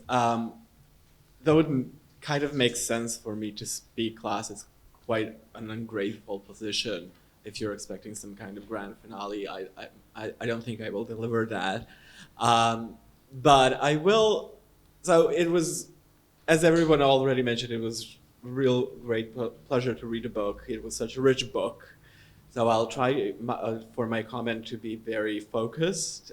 It's impossible to cover all the ideas and arguments that you put forward, and I would like to press a point that was mentioned yesterday in the Q&A, and that Milan, to an extent, touched upon in his comments, but from a slightly different point of view, and it concerns your own positive proposal of the web fair. So we heard from your lecture yesterday, and today we talked about why you even want to propose something like that. Why is this needed, right? So we as ordinary human beings like you and me, we give some input, some data to the web through Google searches, apps, whatever. Someone analyzes them, interprets them, creating the surplus value that they can use. That's kind of unfair in your view. This exchange, this bargain that exists is somewhat unfair. I hope by condensing all of the thoughts, I'm not butchering your ideas and arguments. And this is kind of, so you see this surplus value as a kind of an invisible work, which is quite reminiscent. I immediately thought of second wave feminists who claimed, well, look, the housework and the caregiving work that we perform at home goes unrecognized. It's an invisible kind of work. This is an unfair situation. So your idea is somewhere in that vicinity, and from that you want to give a positive proposal. So what can we do in this unfair situation? And your proposal is the webware, which I thought was very, very original. But yesterday, I think Gazella mentioned Cambridge Analytica example, the Cambridge Analytica example, and Milan also mentioned so that this data that is being analyzed, that is being read and interpreted in certain ways, provides these companies to somehow manipulate our preferences, choices, and actions that we will perform. And these examples implicitly, I think, hold that in doing that, there is some harm being done to us as users, right? With manipulating voting behavior that might be undemocratic. Milan mentioned creating kind of a polarization among people on social media. And I would like to press this point from a different angle. would it be, in your view, morally problematic if this information is being used not to harm us, but to benefit us? So Cass Sustein and Richard Thaler approach this from the angle of law and economics. They talk about nudging people, right? So various ways in which people's preferences, choices are somehow manipulated, but that need not be harmful for us. So it's not prima facie morally objectionable. It might even be beneficial to us. And yet, we do at least I have the intuition that even then, even though I might be influenced or manipulated into making a choice or performing an action that is actually beneficial to me, there does seem to be something morally wrong there too. I'll just give an example. So a month ago, my mother had a bump on her breast. The doctor, for example, it was a hematoma, so nothing serious. Her doctor told her, believe it or not, to put cabbage in order to reduce the hematoma, and it worked. But my mother was Googling some kind of natural remedies, and suddenly she started getting advertisements for various other possible illnesses that a woman her age might have. And that certainly benefited her.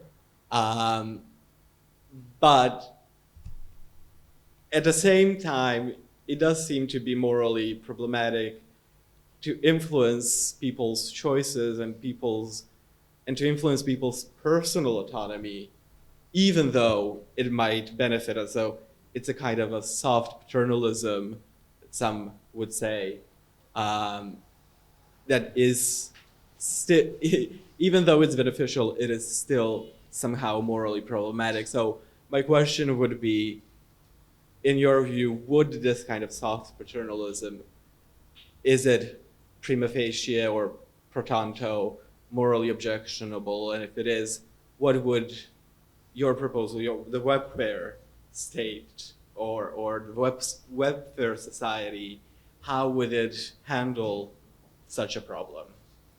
Thank you. Petar is also going to have a question. Several words.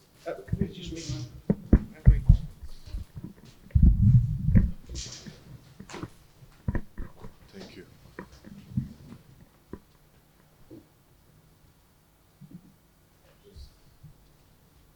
Did you finish? Just Okay. several. I'd like to thank you. Of course, I talked several times in last, I think, 15 years about these books on different occasions. But I'd like to have. I'd like to use this occasion to have your, for example, 2 or 3 direct answers. One of them could be, because you mentioned several times your two important guys for you who founded, we can say, documentology. One is Paul Otlet, Traité de Documentation, and the other one is a woman. Her name is Susan Britt. She wrote one book, What Does It Mean? Documentation, Qu'est-ce que la documentation, from 51. First, because we tried here many times to determine what does it mean engagement act. We saw that Tiziana is trying is all the time to determine what does it mean transgeneration action or transgeneration social action. Well, what does it mean documental act? This is first question. Second is, you didn't mention this quote of Susan Britt, but she said, and I'd like to have your commentary here. She said that antelope, as a live animal vivant, is not documented. But she said, antelope, if you put antelope in a cage, in a zoo, antelope will be antelope catalogué. That means document. Is it okay or not? Thank you. Thank you. For answering, I should take a battery because my computer is going to die, which is not literally true, but there is a lack of electricity in my iPad, and this makes that I will lose my notes.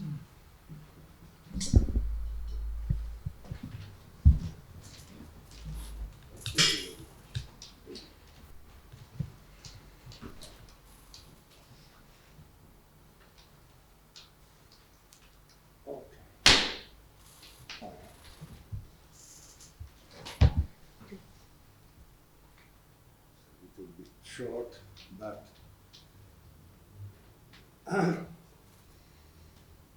well,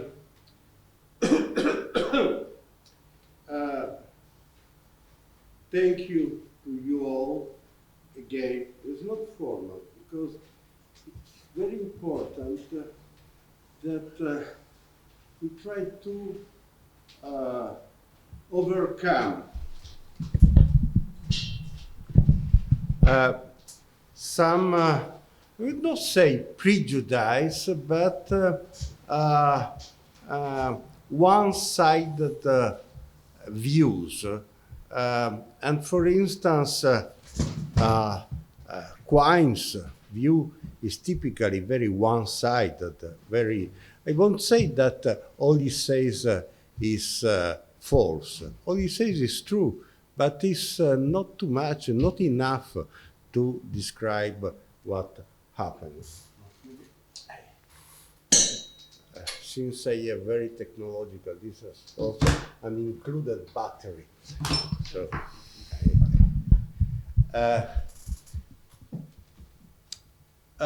first of all, in order not to create confusion among the people here speaking, Alexander was talking about another book, not this one, but the external world. It's important because it is a book of. But in both, there are in both books there's the introduction of dividing epistemology from yes, but ontology. For instance, is the ground thesis, because from moving to social object, you needed to distinguish between. But it was not to say that it was false what I wrote in the external world or in the experiment of the sleeper or something similar. It was just to say that the view became more complicated, I believe more complicated, and if I can say more sophisticated than, not than the mind, but than of Quine, who is one of the most overestimated philosophers of the history of philosophy. I really don't understand why people believe, because he writes a lot of books, he writes well, you can understand what he says, make good examples, and that's all. But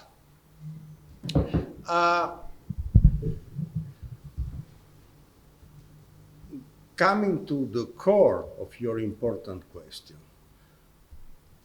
the principal point, which already in the experiment of the sleeper, which was relating to action, I was extremely interested in a thing that otherwise that is not often noticed, but is decisive. Because, for instance, Kant says that intuition without concept are blind.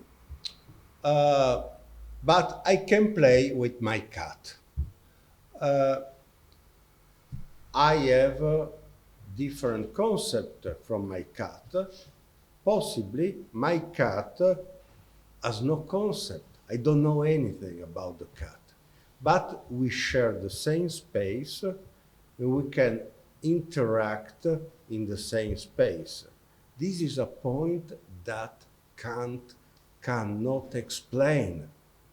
And I wonder why, after 300 years of Kant studies, no one says to Kant, look, but your cat, this is impressive, as a form of textual deference, namely to say, Kant said, and we are obliged to follow him. But can you, sorry, Yes. can you predict? I mean, the echo saw the same thing in Contemplativus, the same thing that you told right now. But can you predict without feel the meaning inside the cat? Any meaning, not. You can play, but can you predict? No, Eco don't say the same thing. Eco simply says that there is a difficulty to have a knowledge, an a priori knowledge of empirical things. That is not what I'm saying. What I'm saying is very different from Eco's view. I'm saying that I can interact with effective, also with flies, for instance. When you are fighting with a fly in order to avoid, or with a mosquito, there is an interaction, and this interaction of the same place is not evidently guided by any kind of concept, at least from the point of view of the cat, but I suppose also from my point of view, because I don't act the most of time on the very basis of concept, because I am not a scientist all my time. I am more or less a scientist when I write a book, but when you say, it was interesting that you say, you put an extreme importance on prediction, is it? As a scientific quality. Prediction is the less scientific of all qualities because machine can predict very well, also without a scientist. Machine learning, or I can tell a machine to say, tell me when it will be the next eclipse of moon, and she will act perfectly. But because it is constructed by the knowledge that we use to construct it, to be able to predict it. Yes, but what is interesting is not the fact of predicting, but the fact of understanding and acting. What if you reduce, for instance, the medicine to the act of predicting that the patient will die?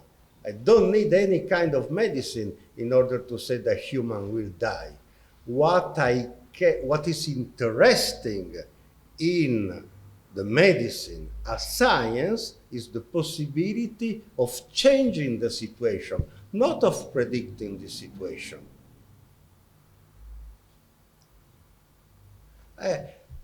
You will die.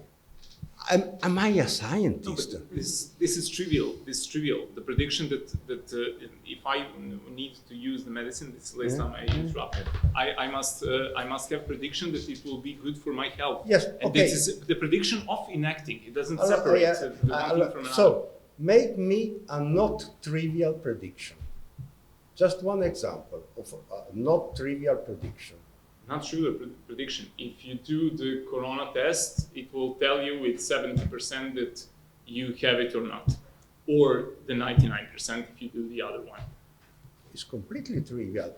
It's based on calculation and can be done by a machine of calculation. But it's not trivial because you do your acting based on that prediction. You know whether you go inside the crowded people or to stay at home. You know, right? You determine your action based on the prediction that the test gave you. To me, the not trivial prediction would be careful, there will be a pandemic crisis.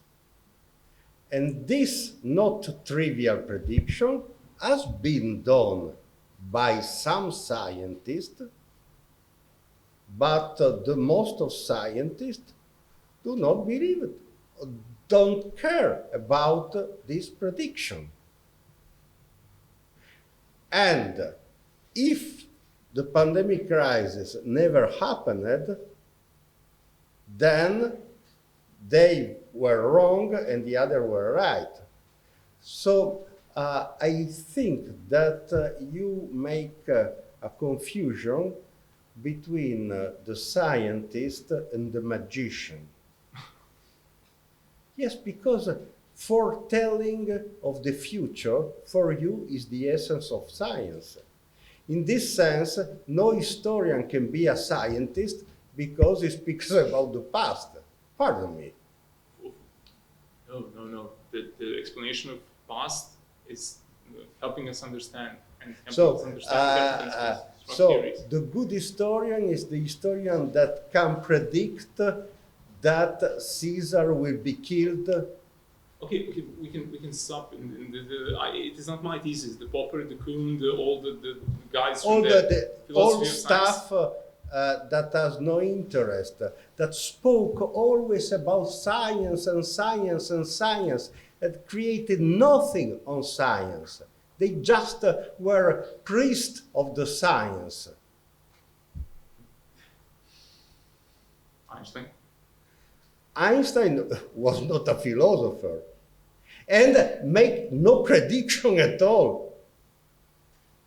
It made description on what there is, not prediction. No, but if you have an argument, please go on.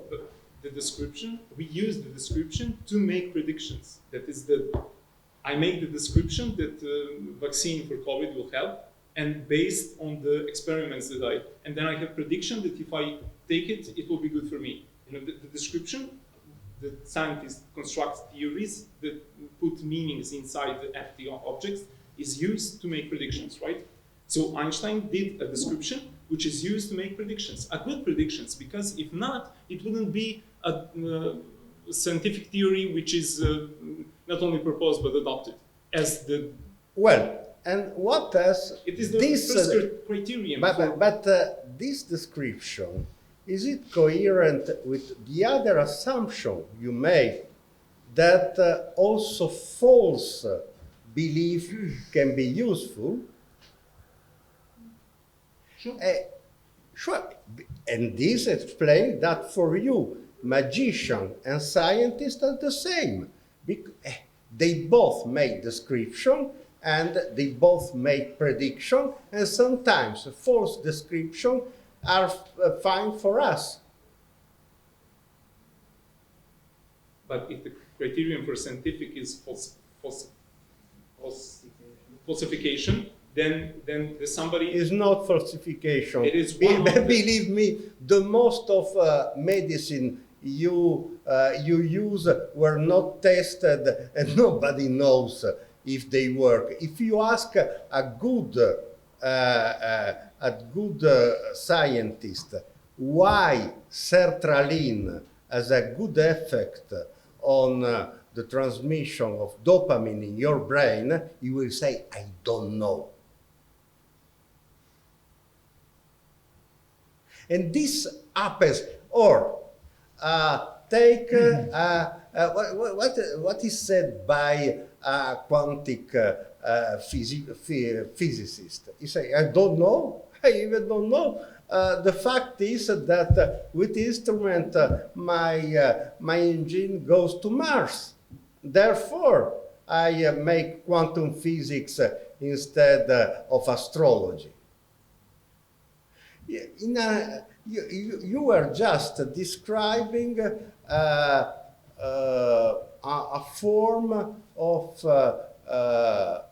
19th century science described by 19th century philosophers that, in my eyes, they have no more authority than the Pope or some other charlatans.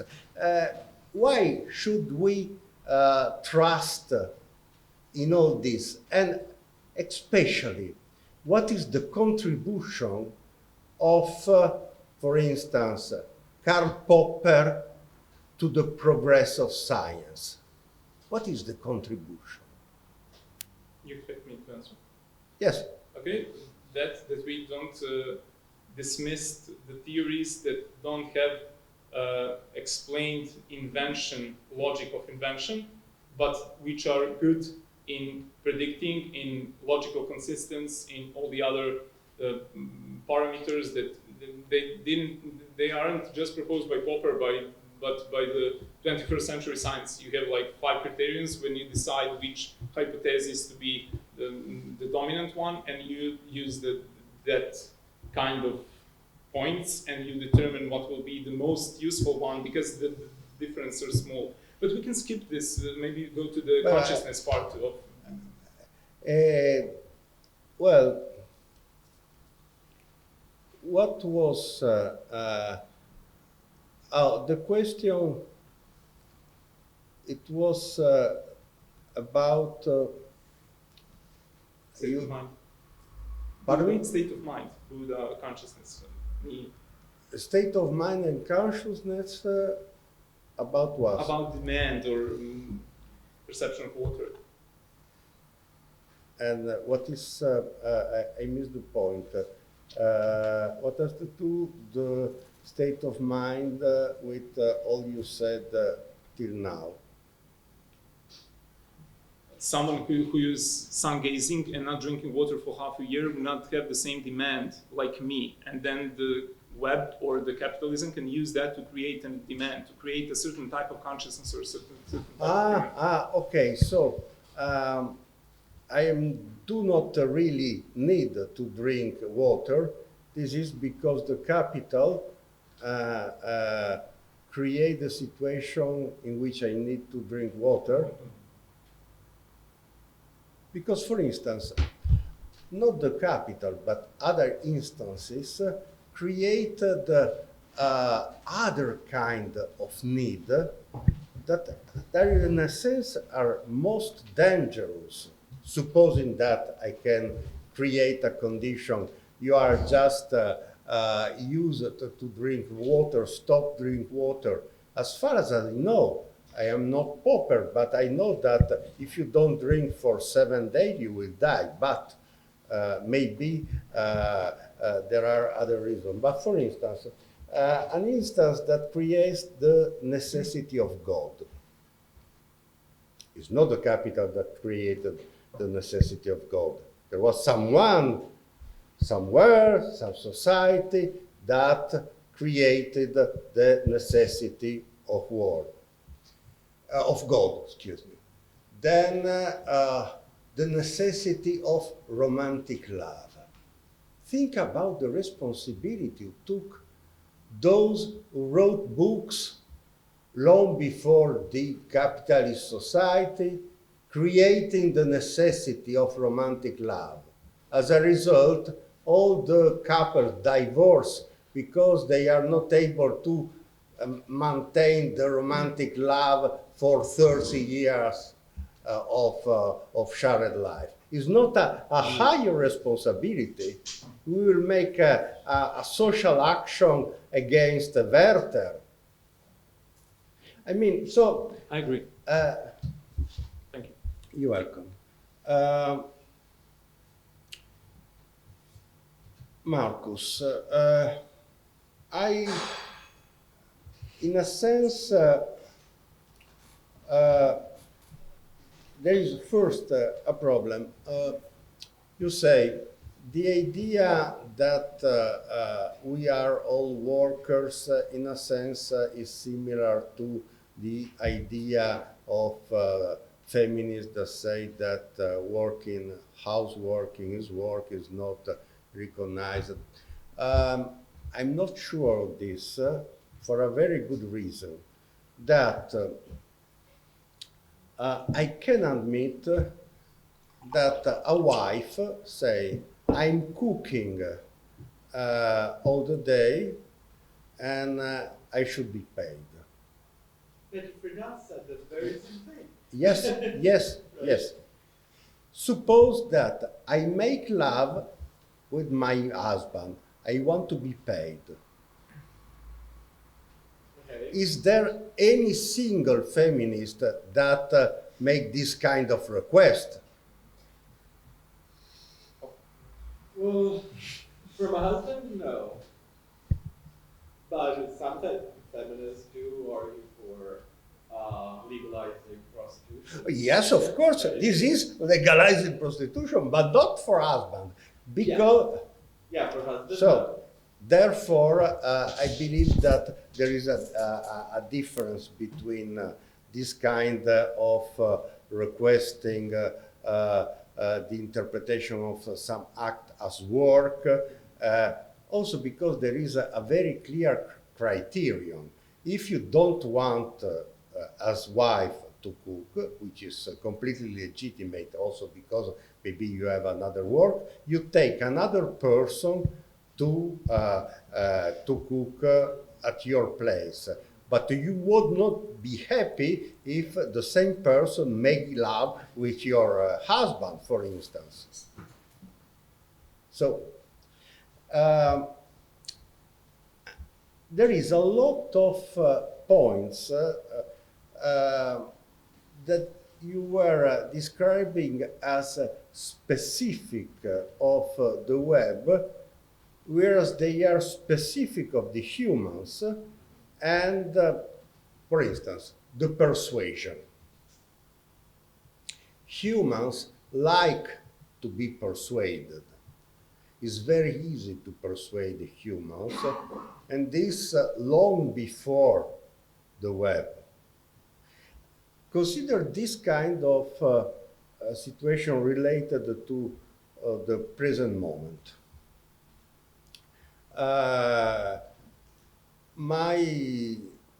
One of my daughter has a colleague which is Russian. She's playing violoncello, and she is Russian, and says to my daughter, you know, for instance, old people in Russia don't use internet. Therefore, my grandma is pro-Putin 100% because she only watched the TV. She get no information from the web. So that what is the influence? Which is the most influence? Because at the same time, we say that we are influenced by the web to the compulsory need of drinking a glass of water, and we are influenced by the TV on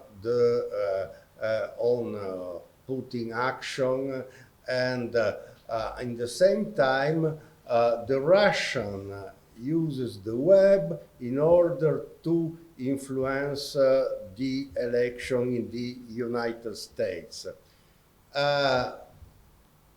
Where is the responsibility here? In the web? No, in the humans. First, we are stupid because it's difficult to persuade someone of something that it was a spatial operation. Okay. And second, we prefer the beginning of the Gospel of John says, because the human preferred the shadow to the light. I don't believe that this depends from, it was written far before the web and describe a general human attitude. You also said something very interesting, because also the nudge, I mean, the good influence is a form of intervening on human decision and therefore should be avoided. Well, in this case, all the education of humans should be avoided, and we should grow up as animals, because it's all influence. People, the parents tell you that you learn a language, you learn how to act, and all this is bad. Well, in this case, we live in the kingdom of shadows, and we are all victims of some kind of nudge that suggests that it's beautiful to realize its goals or have a nice dinner or whatsoever. So it's in a sense is too much. And just to make a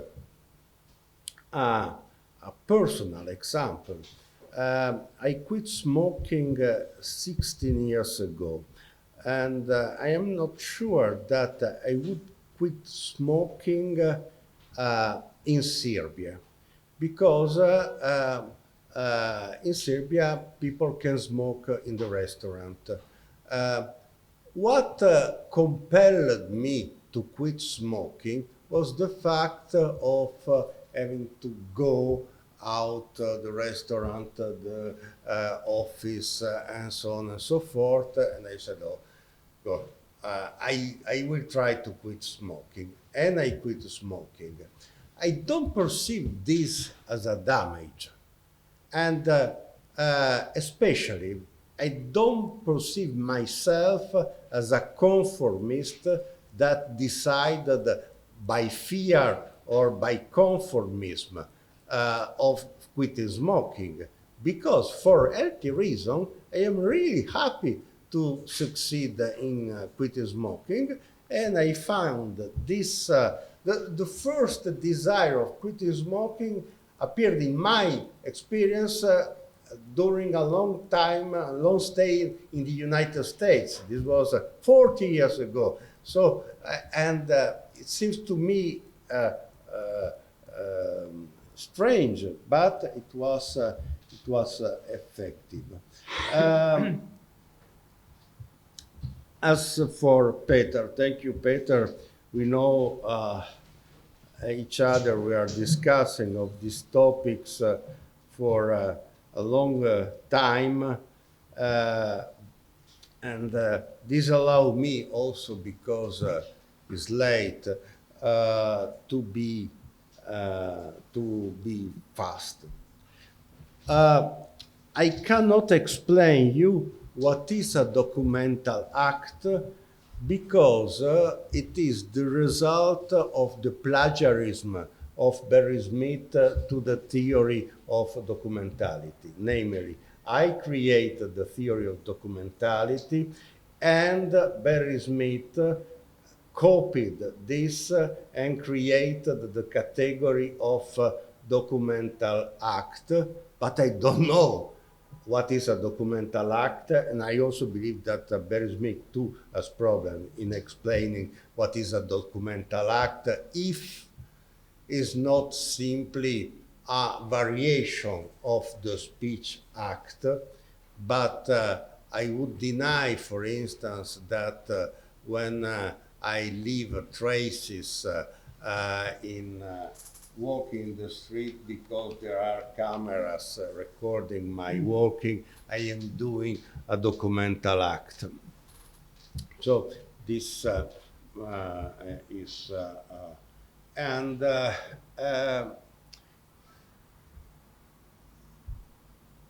concerning the question of Suzanne Brie, the antelope became a document.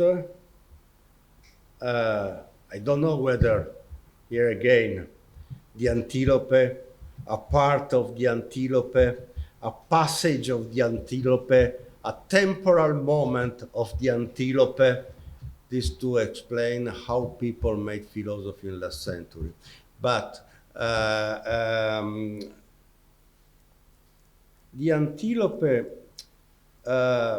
or a part of the antelope, of a temporal moment of antelope, became a document in the moment it is recorded.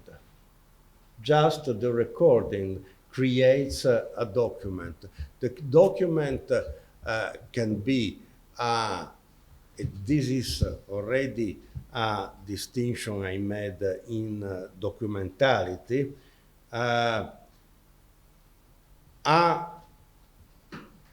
weak document in the case because it's the recording of an act, the passage of the antelope,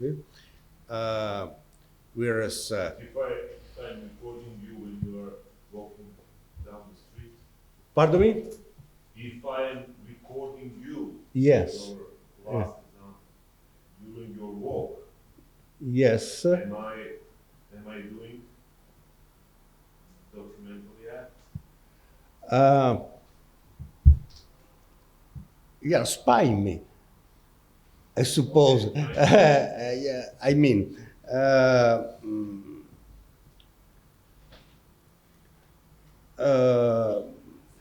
you know,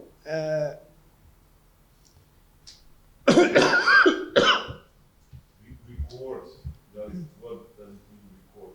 Recording, you have presence of the witness, third one.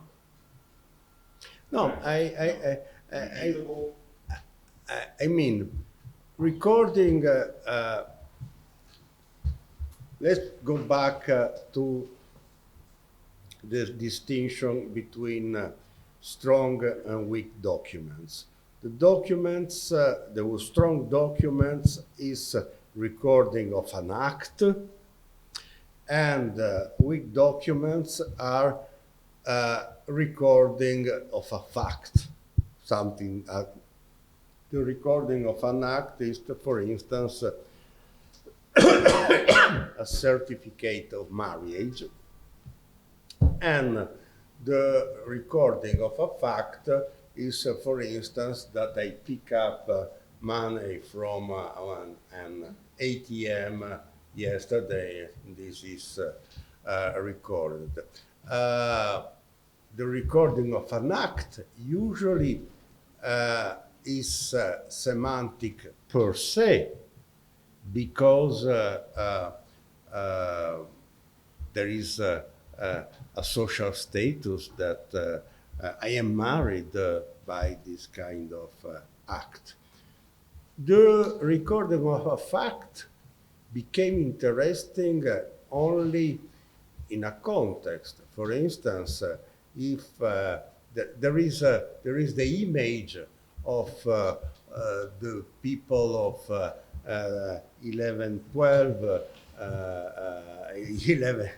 11-9 that take money from an ATM, and this is not something relevant per se, but became relevant in all the reconstruction of the fact. But, for instance,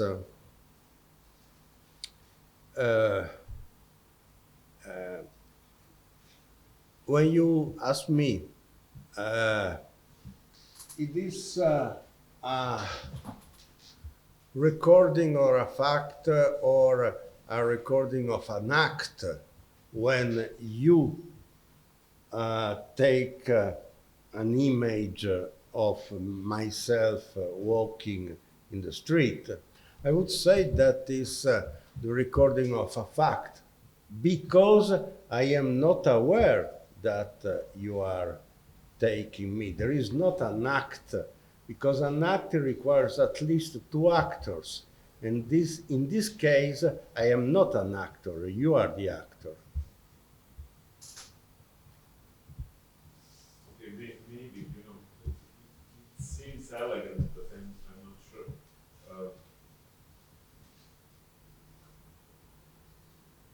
Okay, for social act, it's correct that you need two actors, but your awareness, antelope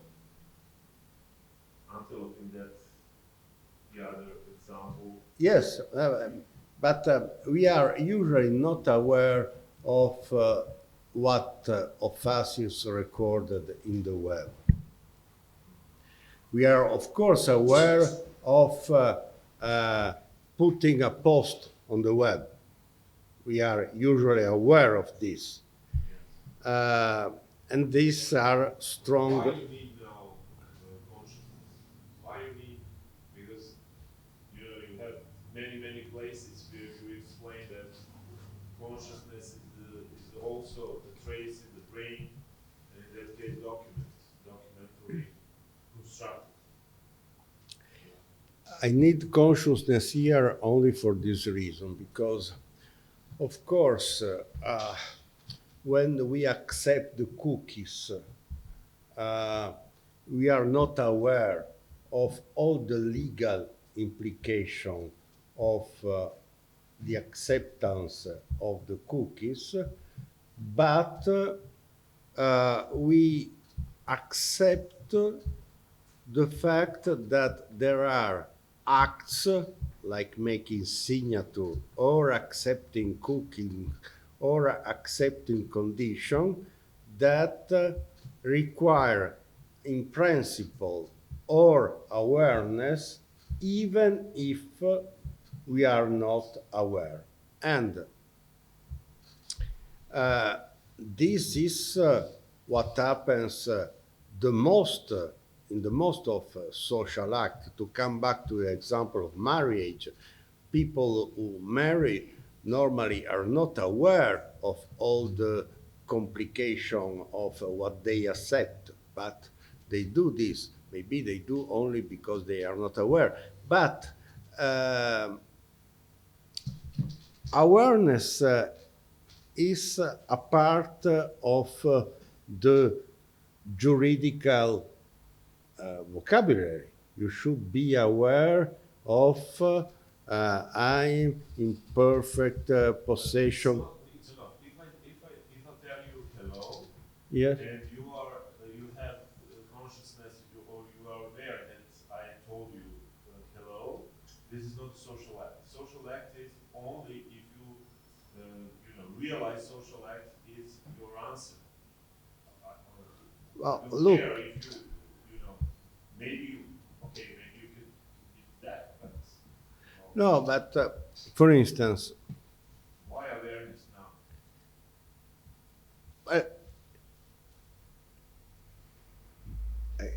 I missed the point, because if You I said that you have to be, you have to have consciousness that you are spying. You are spying. no, in this case, yes, because a social act is an act that implies at least two persons. That means antelope in cage implies several persons. That means our confirmation But that note, antelope in cage, I never said that an antelope in cage is a document. I just quote, I know. it's a quote of Suzanne Brier, and that I don't think that an antelope in cage is a document. I believe that is an antelope in cage. The trace is that an antelope can live on the ground or on an electronic device. Listen, this is not stupid that antelope is cage is dog. Because we have to make paperwork. Many of us we can see antelope in cage. Well, where is the problem? The problem is that on the same basis, you can say that a Jew in Auschwitz is a document. Absolutely yes. No, because otherwise there would be no genocide, but simply destruction of documents. No, okay. This is well, yes, in one way or another, yes. It is like this because I think that I am document. Generally, yes. You are also. But I mean, No, this is implication of. if I were a document, I would not die, so that my main concern would not exist. Whereas I am, in a sense. If you are using generation, this protocol of Tiziana, we can be happy. Should I be happy because I die and the future generation survive? I'm not happy at all. Okay, if there are no more questions or comments, in that case, thank you very much for the introduction and for answering all our questions, and thank you all for participating. Let's give us a big applause.